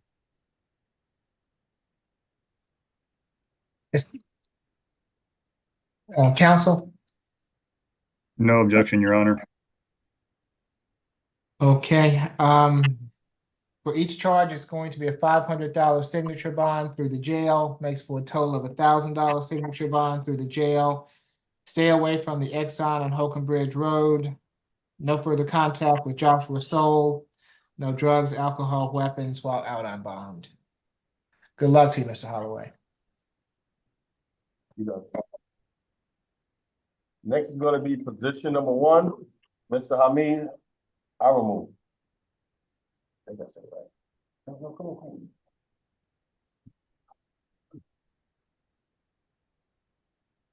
Good afternoon, Mr. Arum. You've been charged in case 25 CR 0001005A with theft by taking. Is there a history, Ms. Jackson? Your Honor, he does not have any prior arrests on file. He appears to meet the criteria for UJR through the jail. Nothing in addition. Ms. McCockey? Yes, Your Honor. The defendant is accused of stealing the iPhone 16 off of the porch of Sandra Giometti. I have that the incident location is 830 Stewart Drive in Alpharetta. The state is fine with the signature bond, Your Honor. No further contact with the victim, Sandra Giometti. Stay away from that incident location. No drugs, weapons, or alcohol. Mr. on the line wishes to address the court. Opportunity. Any If Mr. Giannetti is on the line, now's your opportunity to address the court. Does not appear so. Any objection, counsel? No objection. It will be a $2,000 signature bond through the jail. No further contact with Ms. Giannetti. Stay away from the Stewart Drive address. No drugs, alcohol, weapons while out on bond. Good luck to you, sir.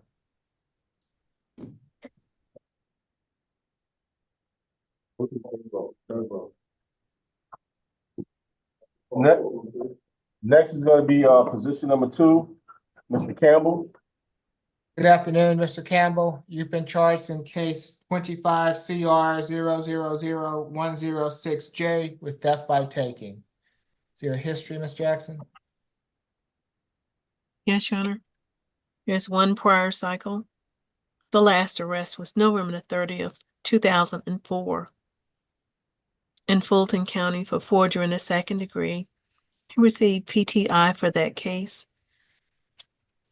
And he does appear to have an outstanding holdout of Milton, Georgia for larceny. The date on that warrant is July the 23rd, 2024. And he appears to meet the criteria for UJR at level 2. Nothing in addition, Your Honor. Yes, Your Honor. This incident occurred at the Shell gas station located at 15840 Birmingham Highway in Milton, Georgia. The victim in this case is Ketan Kumar Gandhi. The defendant is accused of stealing the victim's Samsung Galaxy cell phone as it was sitting on a shelf in the gas station. The state is okay with the signature bond so that he can be released to his other hold. No further contact with the victim. Stay away from the incident location. No drugs, weapons, or alcohol while out on bond. Any objection to any of that, Mr. Chitaya? No objection, Your Honor. $2,000 signature bond through pretrial level 2. No further contact with Gandhi. Stay away from the Shell on Birmingham Highway. No drugs, alcohol, weapons while out on bond. Good luck to you, Mr. Campbell.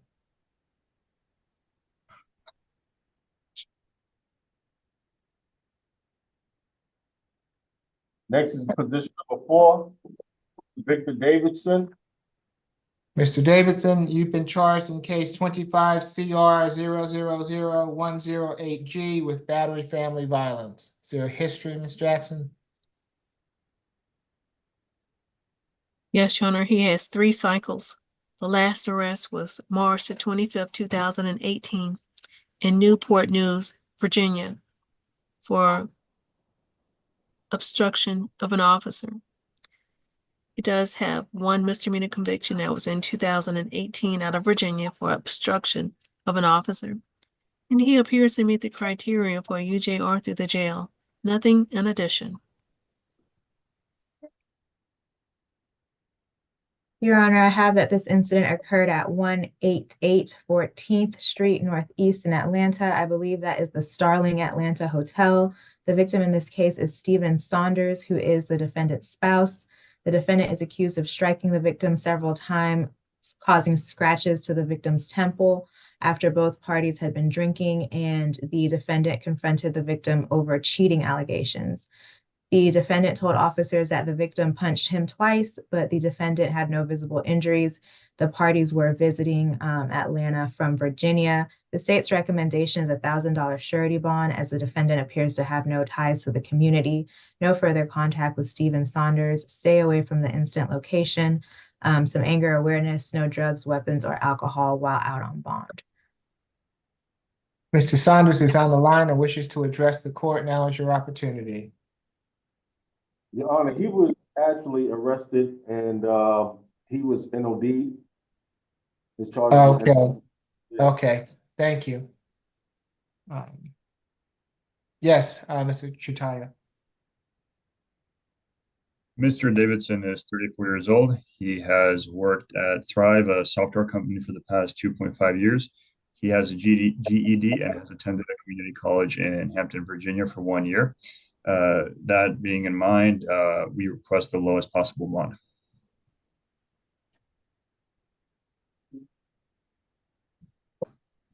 It will be a $3,000 signature bond through pretrial level 1, 1 day anger awareness, no further violent contact, no further contact with Mr. Saunders. That can be modified if someone hears from Mr. Saunders. Stay away from the Starlington Hotel on 14th Street. No drugs, alcohol, weapons while out on bond. Good luck to you, Mr. Davidson. Hey, what are you doing? What y'all doing?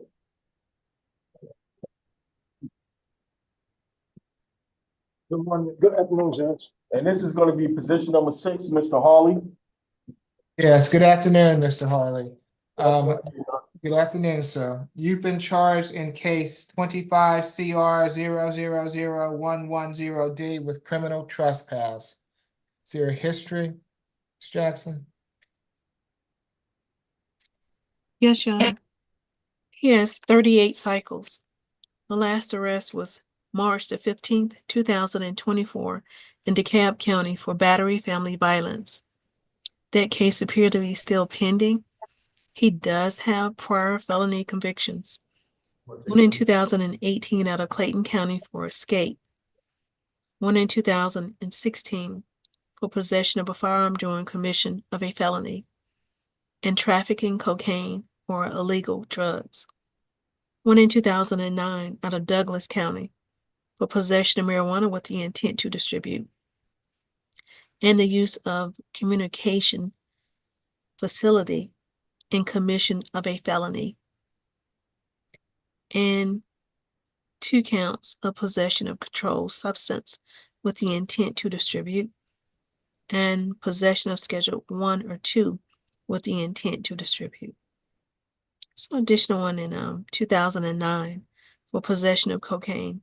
One in 2008 for possession of marijuana with the intent to distribute.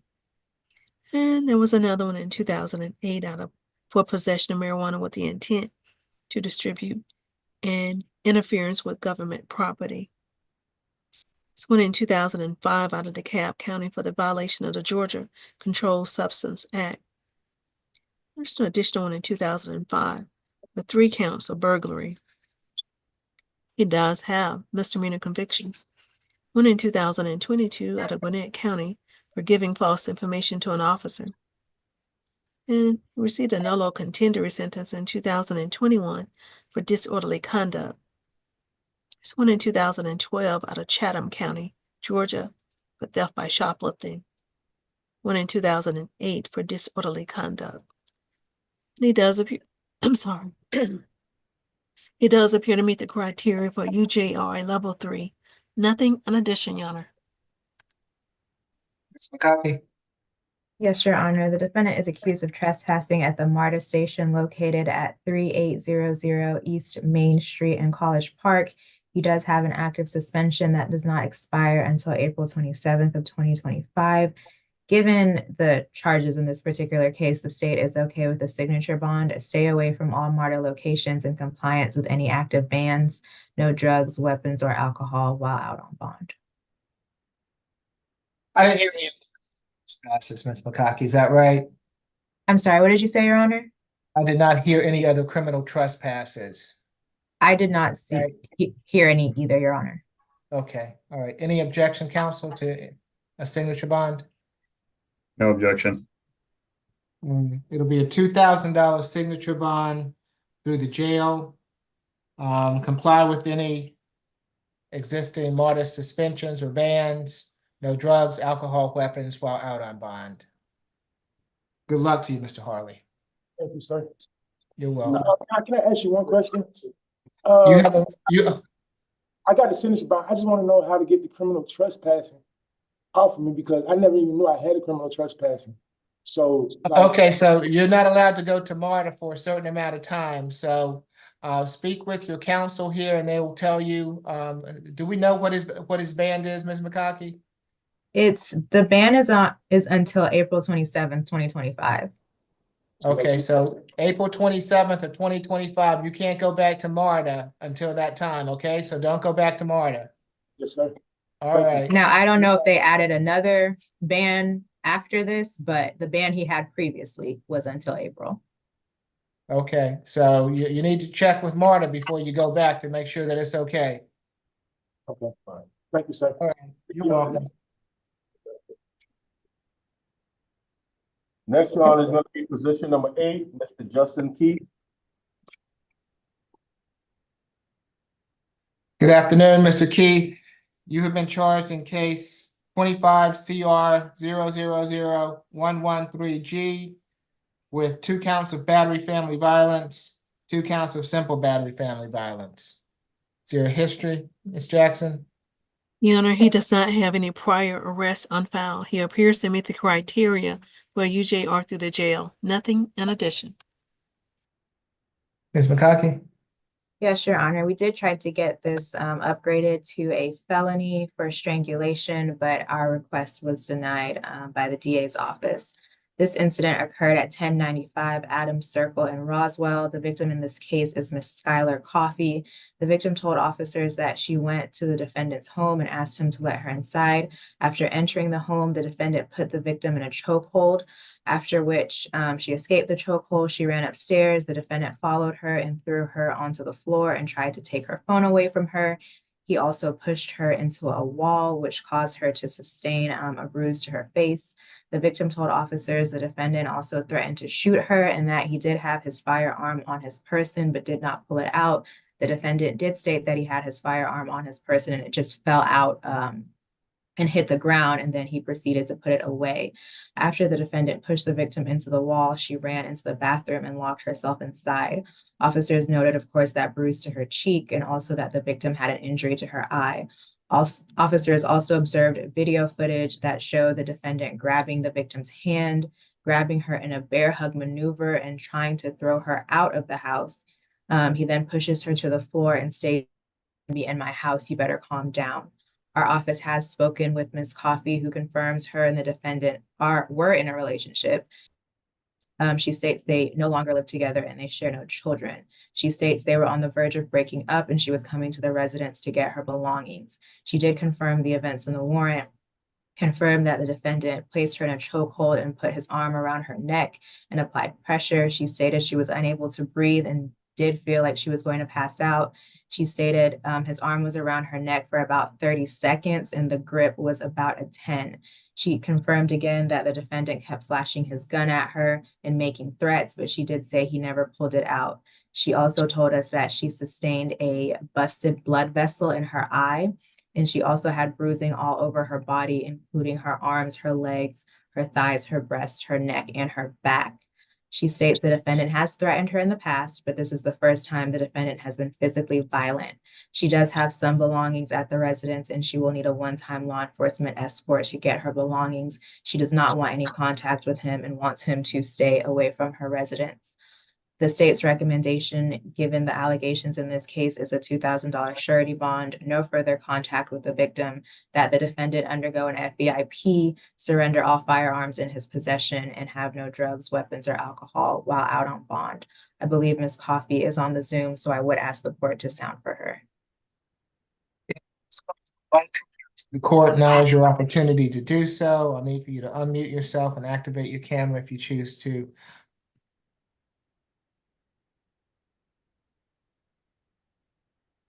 Okay.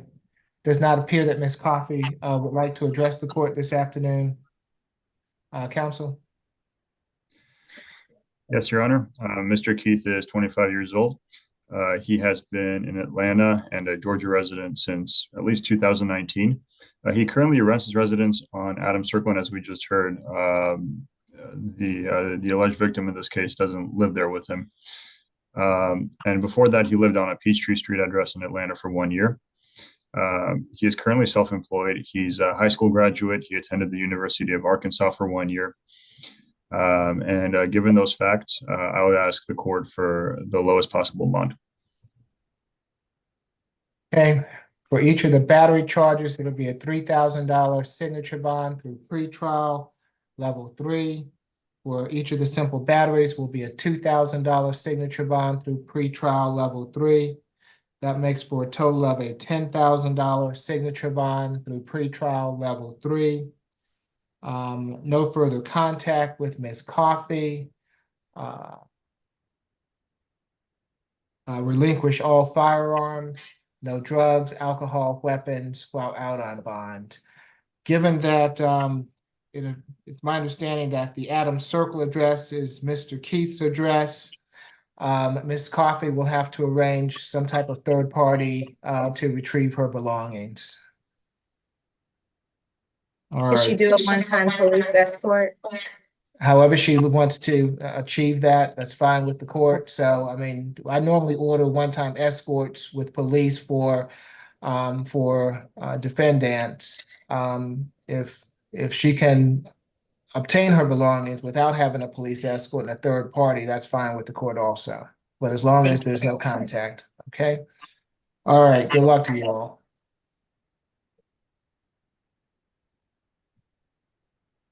Next, you have position number 12, Mr. Myers, Damon Myers.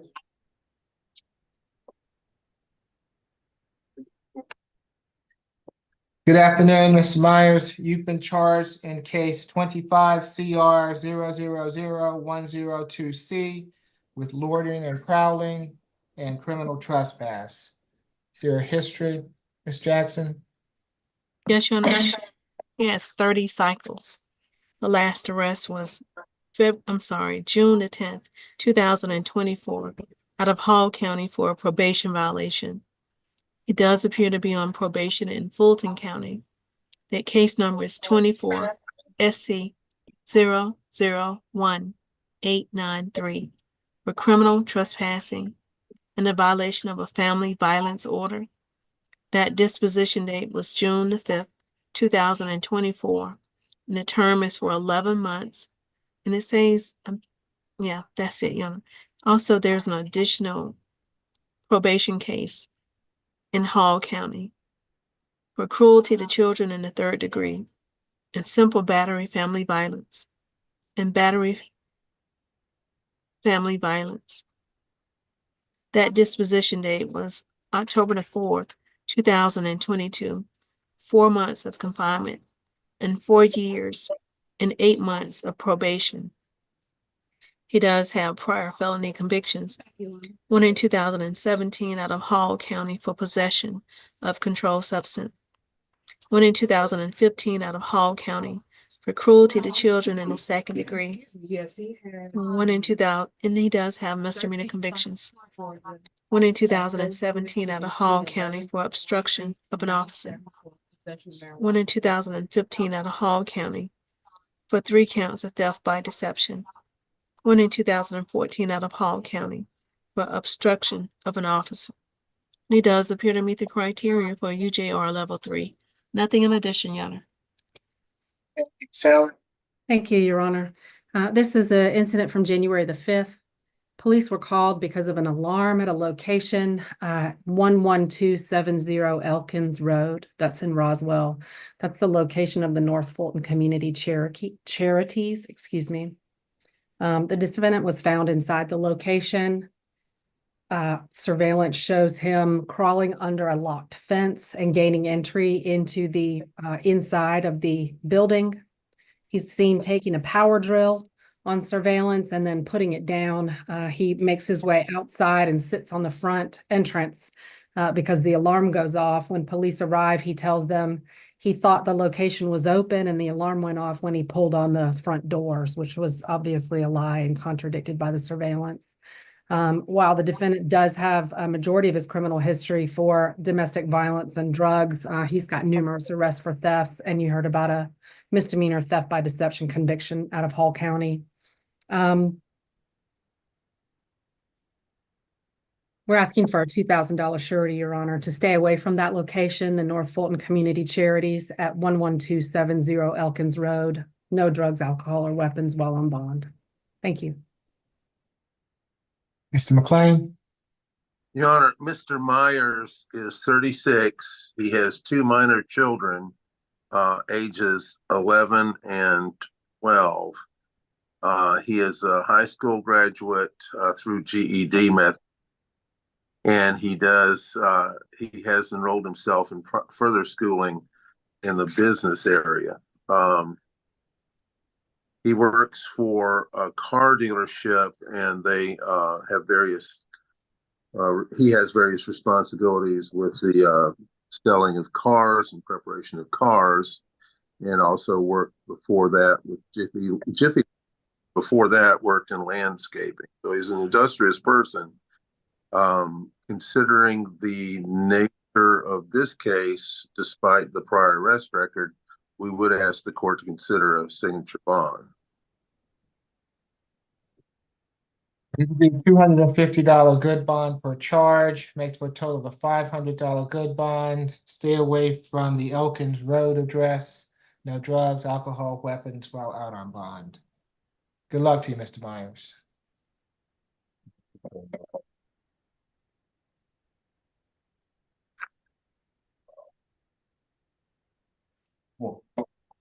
Your Honor, we're going to go to the add-on calendar. This is going to be add-on number 1, Mr. Clark, Easton Clark. Good afternoon, Mr. Clark. You've been charged in case 25 CR 0000122A with battery family violence. Is there a history, Ms. Jackson? Yes, Your Honor. He has 12 cycles. The last arrest was December the 19th, 2023 in Johns Creek, Georgia, for aggravated assault and obstructing a person from making an emergency telephone call and criminal trespassing. He does appear to have open cases pending in Fulton County, one for a DUI. Actually, it appears to be 3 counts of a DUI and driving while license suspended or revoked, and following too closely, and possession and use of drug-related objects, and a hit and run. That case number, does not appear to be correct, Your Honor. But it says it's out of Fulton County, but I'm not sure if there's some type of reference number, but I can provide the courts with it. And I was unable to find it. It's 23, the letter D, F 0011180, and the letter A. Also, he appears to have other open cases, one for simple battery family violence and hindering a person from making an emergency telephone call, 2 counts, and battery family violence. That case number is 23 CR 0072116 and the letter A. Also, he does appear to be on first offender probation in Fulton County for aggravated assault and hindering a person from making an emergency telephone call and criminal trespassing. That case number is 24 SC 0024443. That disposition date was July the 9th, 2024, and the term is for 4 years. The term is for 5 years. He does have a prior felony conviction. It's in 2017 out of Forsyth County for possession of Schedule 4 controlled substance and possession of Schedule 1 controlled substance. And he does appear to have 1 misdemeanor conviction. It's in 2021 out of Alpharetta, Georgia, for a non-fingerprintable offense. And he appears to meet the criteria for a UJR Level 3, Nothing in addition, Your Honor. Yes, Your Honor. This incident happened yesterday. I have the incident location is 165 Old Woodland Entry in Johns Creek, Georgia. The victim in this case is Miss Cynthia Clark, who is the defendant's mother. The defendant is accused of pushing the victim to the ground, kicking her and slapping her, and then trying to push her over the wooden railing. The victim did sustain a bruise on the left side of her face as a result of this attack. The incident was also witnessed by the defendant's grandmother, Miss Gloria Clark. As you heard pretrial mention, the defendant has a significant criminal history. He pled guilty to aggravated assault on July 9th of 2024. That case involved the same victim. He was ordered to have no violent contact. The defendant also has that open battery case involving the same victim that occurred in November of 2023. He was ordered to have no contact with the victim and also no contact with his grandmother, Miss Gloria Clark. He was also ordered to stay away from the incident location. That is the same location that this incident occurred at, so he's in violation of that bond. He also has a simple battery conviction, 23 CR 005311A, also involving his mom and his grandmother. He was ordered to have no further contact on September 14th, 2023.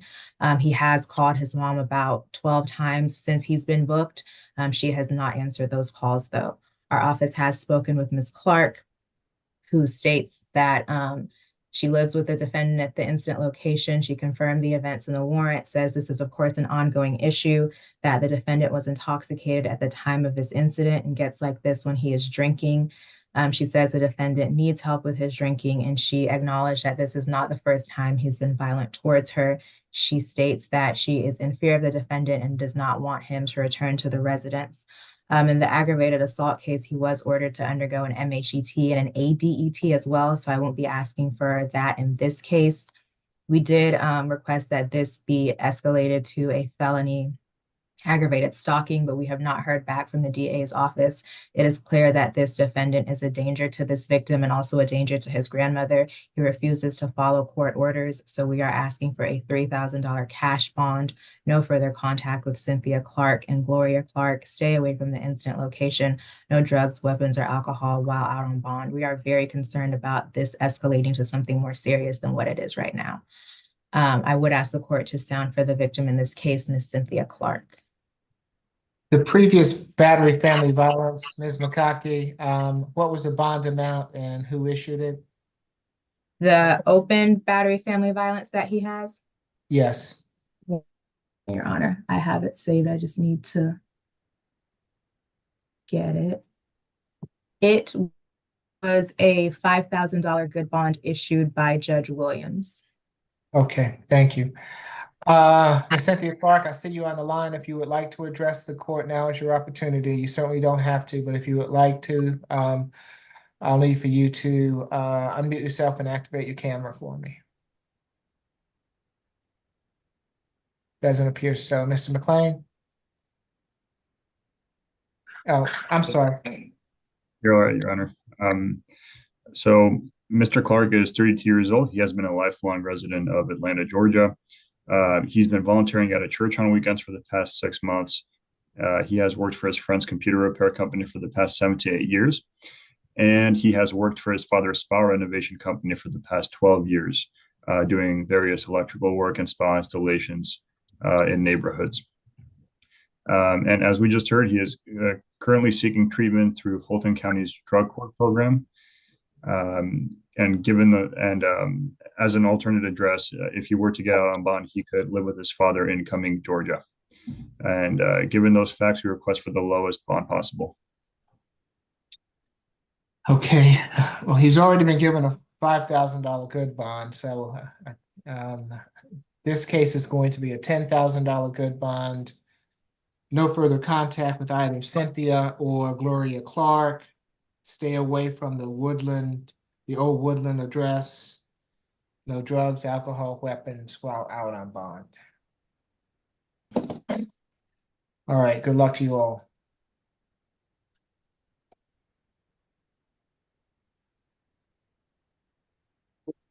Next is add-on 2, Mr. Tony Smith.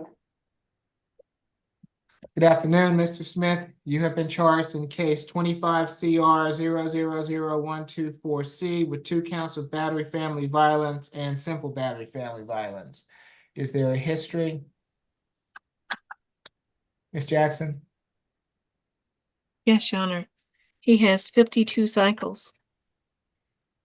The last arrest was October the 4th, 2024 in Fulton County for possession of cocaine and obstruction of an officer.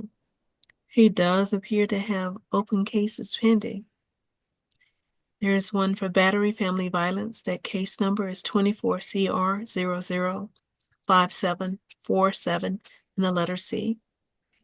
And the next case is 24 CR 00749 and the letter C for cruelty to animals, 4 counts, teethering, or 2 counts. No proof of current rabies vaccination, 2 counts. And the next case is 24 PI 002103 with theft by receiving stolen property. The next case is 24 PI 007346 for possession of Schedule 2 controlled substance and obstruction of an officer. And he does have prior felony convictions. One in 2007 for possession of controlled substance. One in 1997 that counsel may want to waive sounding on. And he does have misdemeanor convictions and sentences. So one in 2022, he received a nolo contendere sentence for driving while license suspended or revoked. One in 2015 out of Gwinnett County for driving while license suspended or revoked. One in 2014 for simple battery family violence. One in 2009 for battery. He does appear to meet the criteria for a UJR level 3. Nothing in addition. So, Thank you, Your Honor. I would note that the open battery case, that 24 CR 005747C is against the same victim. It is a battery family violence. I did request a felony upgrade today on this case, and that was declined. I will continue to reach out to the victim and see if I can't get some further information. The current bond that the defendant has for his battery family violence that was issued August the 15th by Judge Mincy is a $3,000 good bond, and he's ordered to have no further contact with Natasha Stewart. She is the victim in the current case. This is an incident from January the 4th. Police were called to 3193 East Point Street. On scene, police met with Mrs. Stewart. She reported that the defendant is her spouse and that they had an argument about another woman who also lives at the location and is a witness, Mrs. Ransom. She said that the argument turned physical when the defendant dragged her off of the bed and threw her on the floor by her neck, choking her. Although that word is frequently used, you choke when you have food stick inside of your throat from the inside. When you're strangled, you are receiving pressure from the outside. But frequently victims report being choked, Your Honor. She says she was grabbed by the neck by the defendant and he choked her. She was unable to breathe. She was seen to have scratches on her neck and her chest, a busted bloody lip, as well as bleeding from her cheek. The notes indicate that this was the second time police were called. The police were called to the location and reported that there was violence, and they told the victim to call back if the defendant returned, and he did. So police returned at 11 a.m. And at that point, they spoke to the witness as well as the victim. The defendant had come back to the location. Both the defendant and the witness reported the victim was intoxicated. The witness reported that the victim had gone to lay down in the bed in one of the bedrooms, and that she witnessed the defendant grab her, drag her off the bed and onto the floor, and then grab her neck and throw her and strangle her. The defendant then fled the location. So you heard that he's got an open battery family violence against the same victim, and he's ordered not to have any contact with her. We were not able to get in touch with her today. We're going to continue those efforts, as well as make efforts to connect with the witness, Mrs. Ransom. We're asking for a $10,000 surety, Your Honor. No contact with Mrs. Stewart and to stay away from that location. No drugs, alcohol, or weapons. This defendant has multiple convictions, and this would have been an escalated felony, not only for the allegations of strangulation, Your Honor, but because he's got a prior battery family violence convictions. And you see, he's also got an open battery family violence against this same victim. So for multiple reasons, this is a serious case where the safety of the victim is a concern and the safety of the public is a concern. We'd ask for, again, $10,000 and no contact, stay away from the location, and no drugs, alcohol, or weapons. And if you'd sound from Mrs. Stewart, thank you. If Natasha Stewart's on the line and wishes to address the court, now is your opportunity. Mr. McLean, is this your case, Mr. Smith?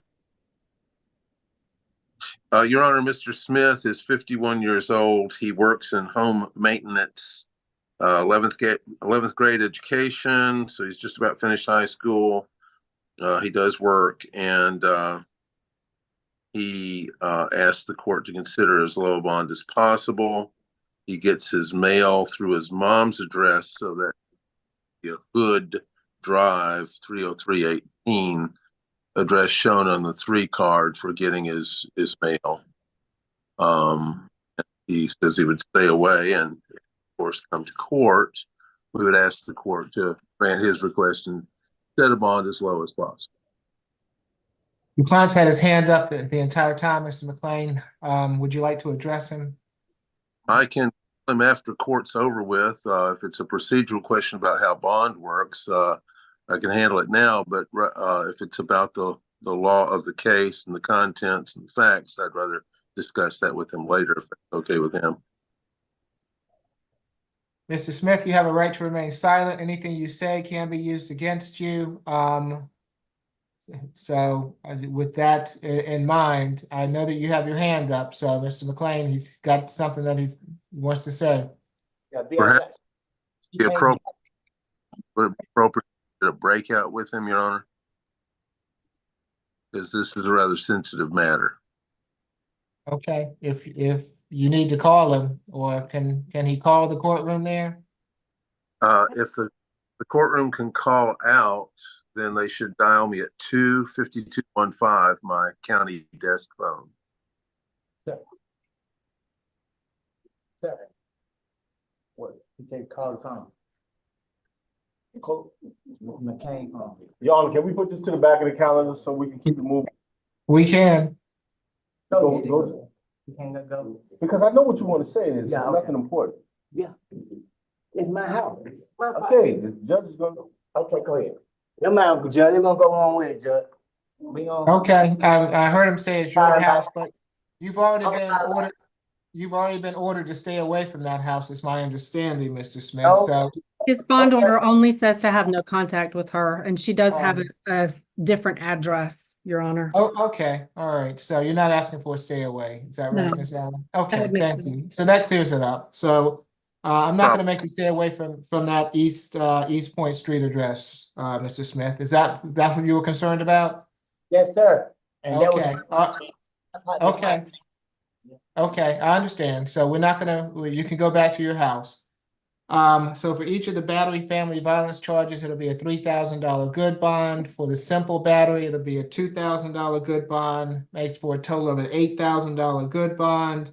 No further contact with Natasha Stewart, and no drugs, alcohol, weapons while out on bond. Good luck to you, Mr. Smith.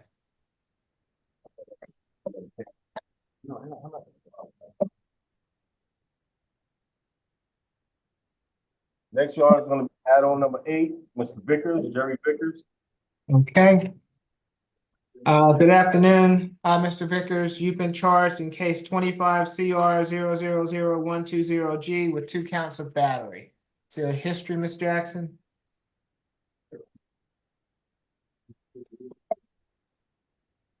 Just a moment, please, Your Honor.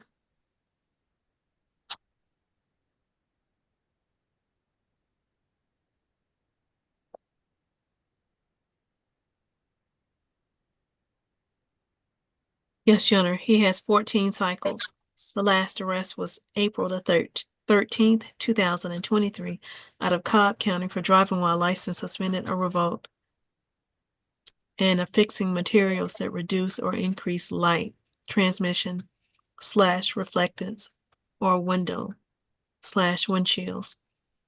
Those charges were null pros on August the 10th, 2023. He did receive first offender treatment in 2018 for terroristic threats and act and burglary in the first degree. That case was sealed October the 25th, 2023. And he does have misdemeanor sentences and a conviction. He received a nolo contendere sentence in 2023 out of Cobb County for criminal trespassing. And he received a nolo contendere sentence in 2017 out of East Point, Georgia for disorderly conduct. And there was a conviction in 2017 for simple battery, family violence. He does appear to meet the criteria for UG level 3. Nothing in addition, Your Honor. Sally? Thank you, Your Honor. This initially came in as a dual arrest. Quintavious Hill was also arrested. That case has been dismissed, Your Honor. This is the incident from the 5th of January.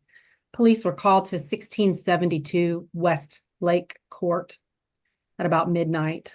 On scene, the victim reported that he'd been assaulted by his partner. He was seen to have visible injuries, scratches, and swelling on the right side of his head and his nose. The defendant had a ripped shirt. Both of the individuals are listed with different addresses, Your Honor. That's why the family violence indicator was not on this case. The victim, Mr. Quintavious Hill, reported being assaulted and struck multiple times by the defendant during an argument.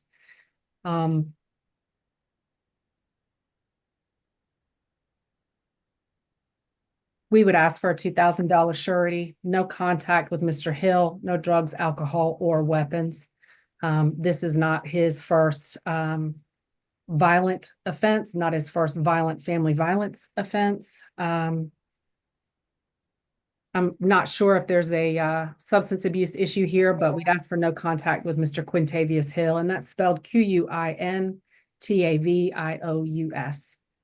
Thank you. Mr. McClain? Thank you, Your Honor. Mr. is 33 years old, and he does have that he provides support for. They are 13 years old and 11 years old. His address is in Marietta at Oak Point. He works as an assistant restaurant manager running the kitchen portion, the back part of the restaurant, Italianos, and he has also worked in the food industry for years in the past. He would ask the court for possible bond, including a signature bond if possible. He has been in Georgia for 20 years, so practically, well, since he's 33, we'll just call that all his adult life. Thank you. Okay, so he lives at an Oak Point address and not this Westlake Court address? Correct. He has Oak Point Drive, Northwest, Apartment A in Marietta. There are 4 digits to the actual street address. So I take it then that Mr. Hill lives at the Westlake Court address, I would imagine. I'm guessing so. Okay. For each charge, it'll be a $2,000 signature bond through pretrial level 3, makes for a total of a $4,000 signature bond through pretrial level 3. No further contact with Mr. Hill. Stay away from the Westlake Court address. No drugs, alcohol, weapons while out on bond. Good luck to you, Mr. Vickers.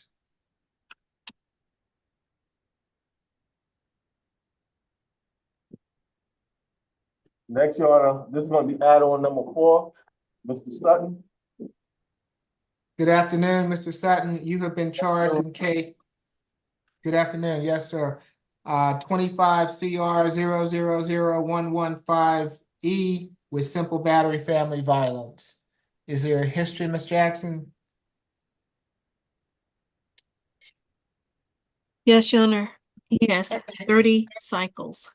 The last arrest was June 17th, 2024, out of Baldwin County, Georgia, for a probation violation. He does appear to have an open case pending in Fulton County. That case number is 24 SC 002535 for two counts of aggravated assault and possession of a firearm during commission of a felony and possession of a firearm by a convicted felon and criminal trespassing. And that second case is 24 SC 002579 for the sale of cocaine and possession of methamphetamine and obstruction of an officer and possession of Schedule I controlled substance and possession of Schedule I controlled substance with the intent to distribute. He does appear to have an open probation case in Fulton County for aggravated assault. That disposition date was October the 13th, 2021. 2 years of confinement and 8 years of probation. That case number is 19 SC 171408. He does have prior felony convictions. One in 2015 for entering an automobile and aggravated battery. One in 2005 for aggravated assault. He does have prior misdemeanor sentences and convictions. There was he received a nolo contendere sentence in 2023 out of Baldwin County for giving false information to an officer and driving while license suspended or revoked. This one in 2014 out of DeKalb County for the violation of a family violence order and criminal trespassing. And one in 2012 for simple assault and battery. And he does appear to meet the criteria for UJR level 3. Nothing in addition, Your Honor. Your Honor, this defendant was in front of the court on SCA on December the 30th with a case against Mrs. Tynesha Goodwin. She's the same victim in this case. The case on December the 30th was an incident in October. He was picked up on outstanding warrants. Since then, multiple other warrants have dropped in for assaults against the same victim. So today, the case in front of Your Honor is from December the 14th, 2024, against Mrs. Goodwin. The police report and the warrants indicate that Mrs. Goodwin made a report on the 14th that at about 8 p.m. at 8076 Cahoon Street. I'm not sure if that's the right spelling. I'll look up where else I can see it. She got into the vehicle with the defendant and he slammed her head into the steering wheel. She reported to police that they share children. She's got 2 boys with him, that she and he had not ever lived together, but they had recently ended their relationship and she started to receive threatening text messages from him. She reported she had severe pain as a result of her head being slammed into the steering wheel. Police canvassed the area, but were unable to locate the defendant at the time. It is noted that he had assaulted her in October and there was an active warrant at that time. Your Honor issued a bond order on December the 30th for that 24 CR 008367E case, $4,000 good bond and no contact with Mrs. Goodwin. She was not present for SCA at the time. I would note he's also on first appearance today for felony level assault on Mrs. Goodwin that occurred on the 25th of December. So just to be clear, on December the 30th, you heard about an October incident.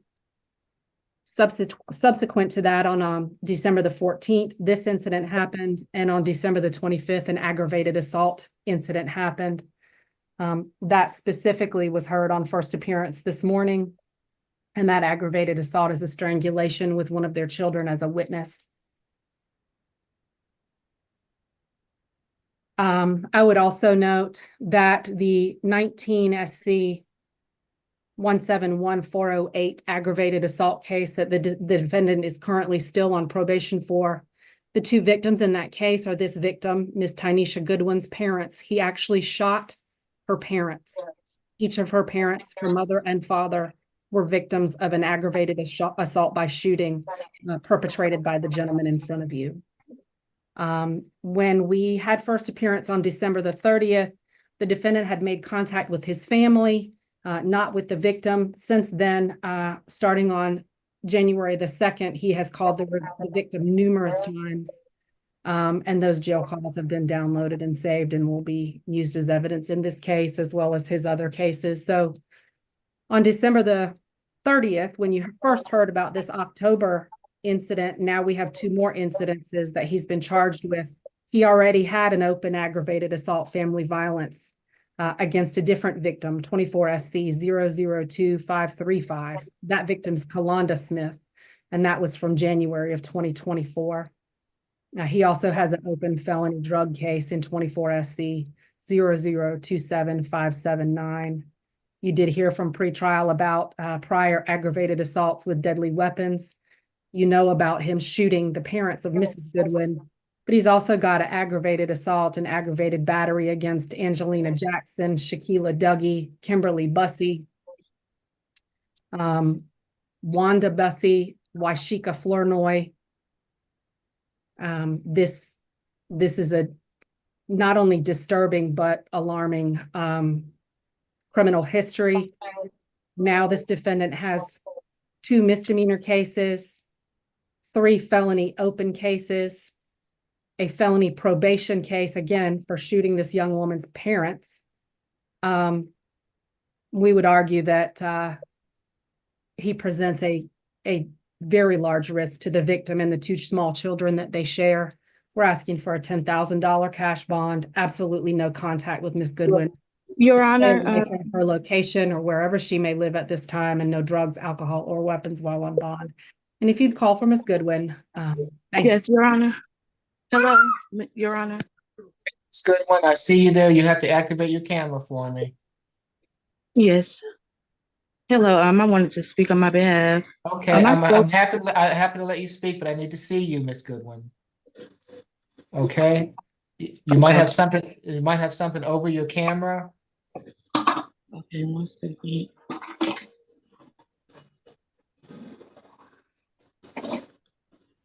One second.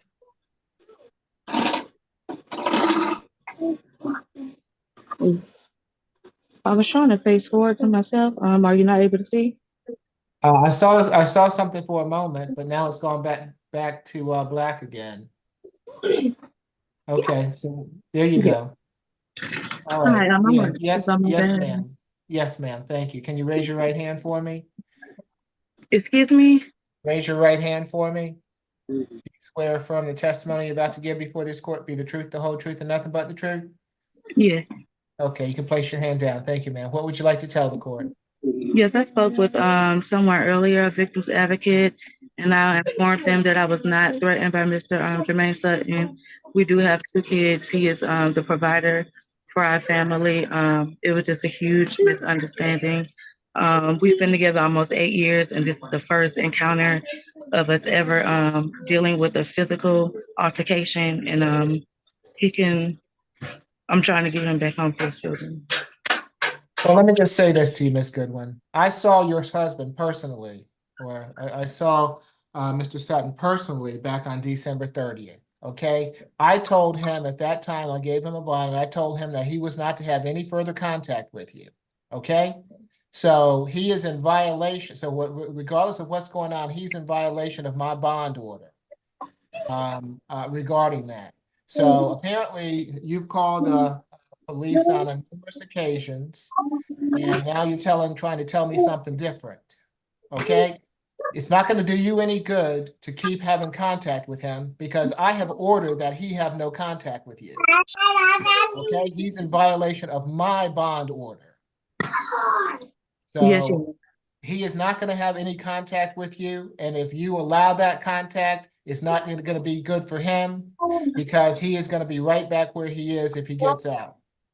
Yes, I wasn't for certain for the defender speaking. I never released that information or even spoke with someone to say all of those things. That was incorrect.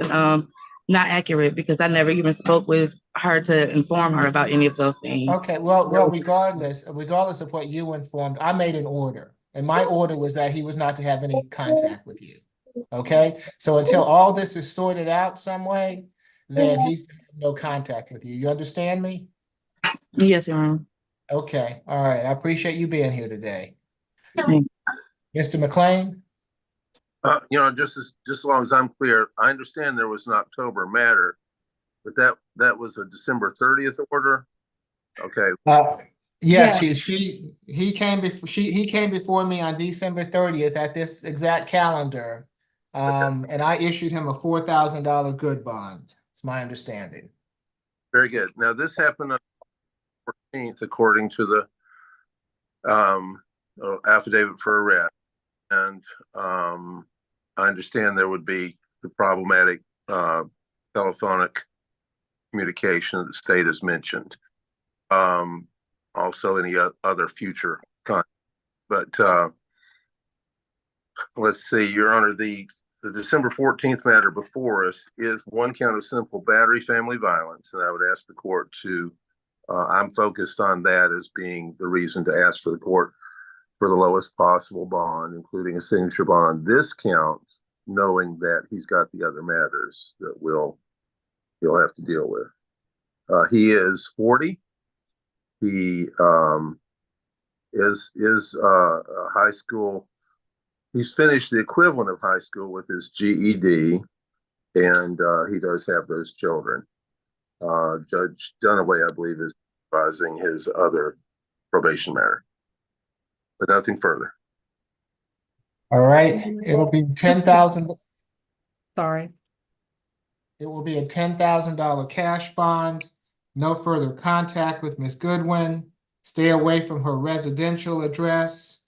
No drugs, alcohol, weapons while out on bond. No contact means absolutely no contact. No phone contact, no personal contact, no internet contact, no social media contact. If there's any contact whatsoever, you will again be in violation of this bond order. Good luck to you all. What's shit, man? Come on, man. Yeah, take it. I know 10,000. What's Thank you. There police reports all throughout 2024 filed by the victim, Your Honor, not only about assaults, but damage and requesting help for threatening and harassment. Thank you, Ms. Allen. Who do we have next? It's add-on number 5, Mr. Thompson.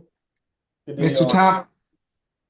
Good afternoon, Mr. Thompson. You've been charged in case 25 CR 000117G with suspended registration, no insurance, and willful obstruction of law enforcement officers. Is there a history, Ms. Jackson? Yes, Your Honor.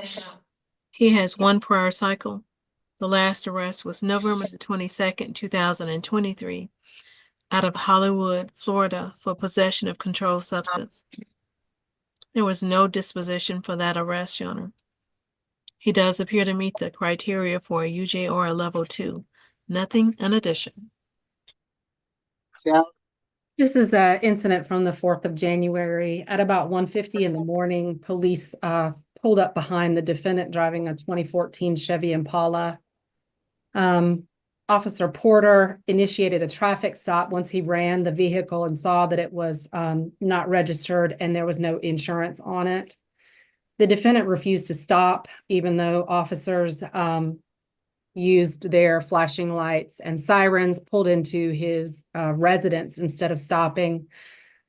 He refused to provide police with his driver's license. He tried to flee. He grabbed at the officer's arms.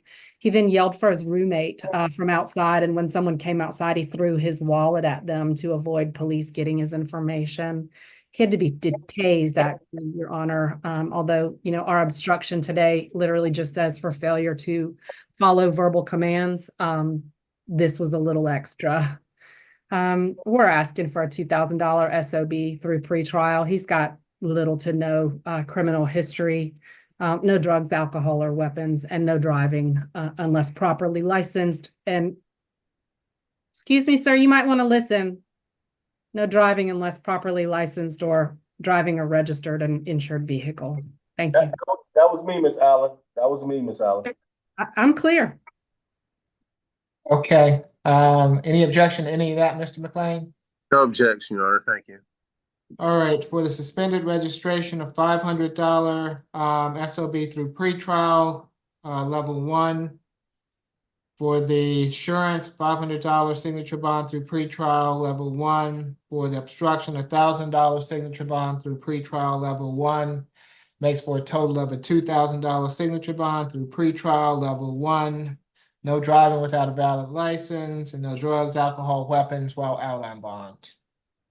Good luck to you, Mr. Thompson.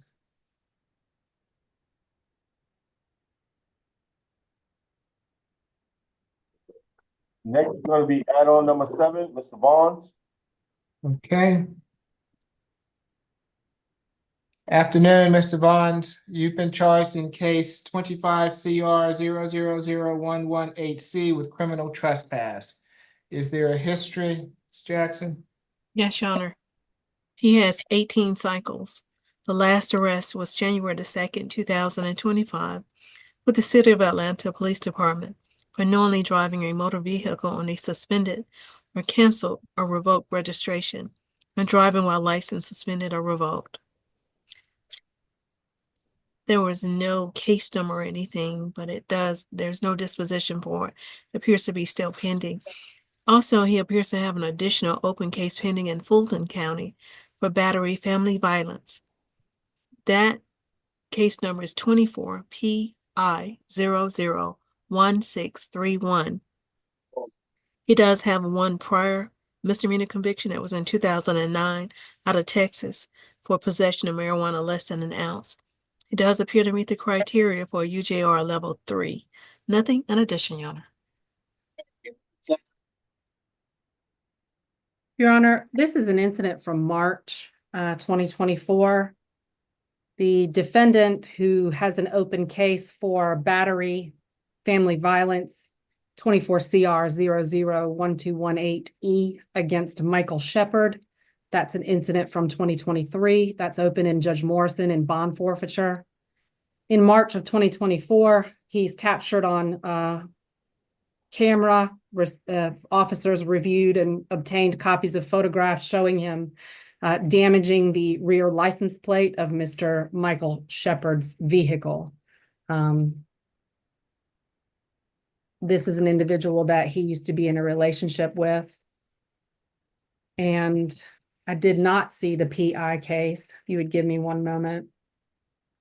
There is a battery family violence. The date on that is January of 2023. And that's actually the same case. It's now the 24 CR case. It was transferred to state court, Your Honor. So one open case against the same victim. This looks like continued harassment and damage to property. We're asking for a $2,000 surety, no contact with Mr. Michael Shepard, and to stay away from wherever he may be living, no drugs, alcohol, or weapons. And if his 24 CR 001218E case should move with him if he's going to be on SAP, Your Honor. Thank you. Okay. Mr. McLean. Your Honor, Johnny Vaughns is 41 years old, and he does have one child that he provides support for who is 9, but he also provides support for a stepchild that is not his biological child, who is 12 years old. Lives on Briar Glen Lane, Southwest. He works at Stored, spelled STRD, Stored warehouse, and has worked there for about half a year. But prior to that, he worked for several years, or 2 or 3 years, I'll say, at I shouldn't say several, 2 or 3 years at the dog food warehouse. It's called Pet Dog Food Warehouse, Southeast. So he's a warehouse worker, and given the nature of this being in March, and it is the crease, he said to I don't know, it looks like a and bending of the plate. So I would ask the court to consider a signature bond given everything overall. Well, he's still gonna have to address that FTA in that other matter. So it'll be a $500 good bond.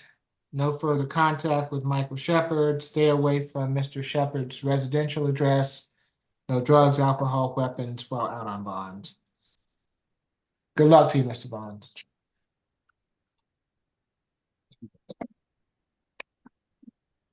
Next, y'all, is gonna be position 10 on the add-on.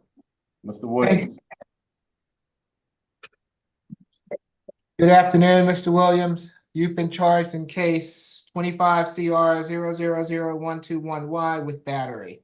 Is there a history, Ms. Jackson? Yes, Your Honor. He has 36 cycles. The last arrest was January the 5th, 2023 in Fulton County for driving while license suspended or revoked. There was no disposition for that arrest. He does have prior felony convictions. Sworn in 2010 for possession of Schedule I controlled substance. Sworn in 2007 out of DeKalb County for possession of marijuana with the intent to distribute. Sworn in 2004 for possession of controlled substance. Sworn in 2001 for criminal interference with government property. He does have misdemeanor convictions. One in 2013 for simple assault. One in 2006 for battery. And he does appear to meet the criteria for UJR level 3. Nothing in addition, Your Honor. Thank you, sir. Your Honor, this is an incident from the 4th of January at about 10 in the morning at 4230 Fulton Industrial Boulevard Southwest. Police were called about an assault on scene. They spoke with a witness named Stephen Butler. He flagged down police and said that he had seen the defendant beating the victim, beating and kicking her with his feet. Police then made contact with the victim, Thomasia, Tommmesia, last name Pittman. She reported that she'd stayed with the defendant in a hotel room recently. She now had her own hotel room, and she reported that he had repeatedly struck her multiple times, punches and kicks. While she was down on the ground, he kicked her after punching her. She had swelling to the right side of her head, Your Honor. This defendant has not only simple battery family violence convictions, but a strangulation conviction from 2016 and an aggravated assault against a different woman. We were unable to get Mrs. Pittman on the phone, so we're not clear this is a family violence case. We're asking for a $2,000 surety, no contact with Ms. Pittman, and to stay away from that location. Again, that's 4230 Fulton Industrial Boulevard. We'll continue our efforts to try to get in touch with Ms. Pittman, but we're asking for no drugs, alcohol, or weapons, to stay away and have no contact. Thank you. Mr. McLean. Your Honor, Mr.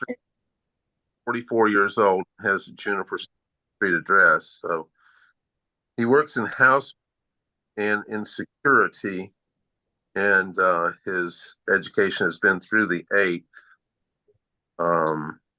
And he asked the court to consider the lowest possible bond in this matter, including a signature bond if that is possible. Okay, it'll be a $5,000 signature bond through pretrial level 3, 1-day anger awareness, no further contact with Ms. Pittman, stay away from the Fulton Industrial Boulevard address, no drugs, alcohol, weapons while out on bond. Good luck to you, Mr. Williams. Thank you, sir. You're welcome. That do it for us, Norris? I believe so. I'm gonna wait until you go over the calendar. I have just one position I didn't get the bond amount for. Okay. You want me to give it to you? Do you need to be with us? I'm happy to give it to you now if you want me to. That'd be great. Position number 7 on the regular calendar. Number 7 is a $500 per charge signature bond through the jail, makes for a total of $1,000 signature bond through the jail. Thank you. You're welcome. Also, All right. Your Honor, before you Yes. go through the calendar, you did request that pretrial does not surrender any bonds today. No, only that one that I said, I believe. I don't. It was If just you If you requested it and I didn't say anything, then it was granted. Do you remember? But there was one I specifically didn't want. I think that was Jennifer Lynn. You didn't want that one to be surrendered. Okay. Okay, all right. Thank you. Sorry, Judge, there was one more. Right, I think there was one. Yeah, I do. Thank you. Yeah, I have Tracy Low. You didn't want Tracy, that one. so Tracy Low should not be surrendered. That's correct. Okay. Thank you. Okay. All right. Yes, Ms. Bridgewater. Okay, once again, the reset date for the SAP calendar is January the 21st. On the regular calendar, position number 1 is reset further notice with a $2,000 SOB through the jail. Position 2 is reset further notice with a $2,000 SOB through pretrial. 3 is going to the SAP calendar with a total $2,000 good bond. 4, reset further notice with a $3,000 SOB through pretrial. 5, reset further notice with a total $3,000 SOB through pretrial. 6, reset further notice with a $2,000 SOB through the jail. 7, reset further notice with a total $1,000 SOB through the jail. 8, reset further notice with a total $10,000 SOB through pretrial. 9, reset further notice with a $1,000 SOB through the jail. 10, reset further notice with a $1,000 SOB through pretrial. 11, reset further notice with a $2,000 SOB through pretrial. 12 is going to the SAP calendar with a total $500 good bond. 13, reset further notice with a $2,000 SOB through pretrial. 14 is going to the SAP calendar with a total $1,000 good bond. 15, reset further notice with a $2,000 SOB through pretrial. On to the add-on calendar. Position number 1 is going to the SAP calendar with a $10,000 good bond. 2, SAP calendar with a total $8,000 good bond. 3, reset further notice with a total $3,000 SOB through pretrial. 4, SAP calendar with a $10,000 cash bond. 5, reset further notice with a total $2,000 SOB through pretrial.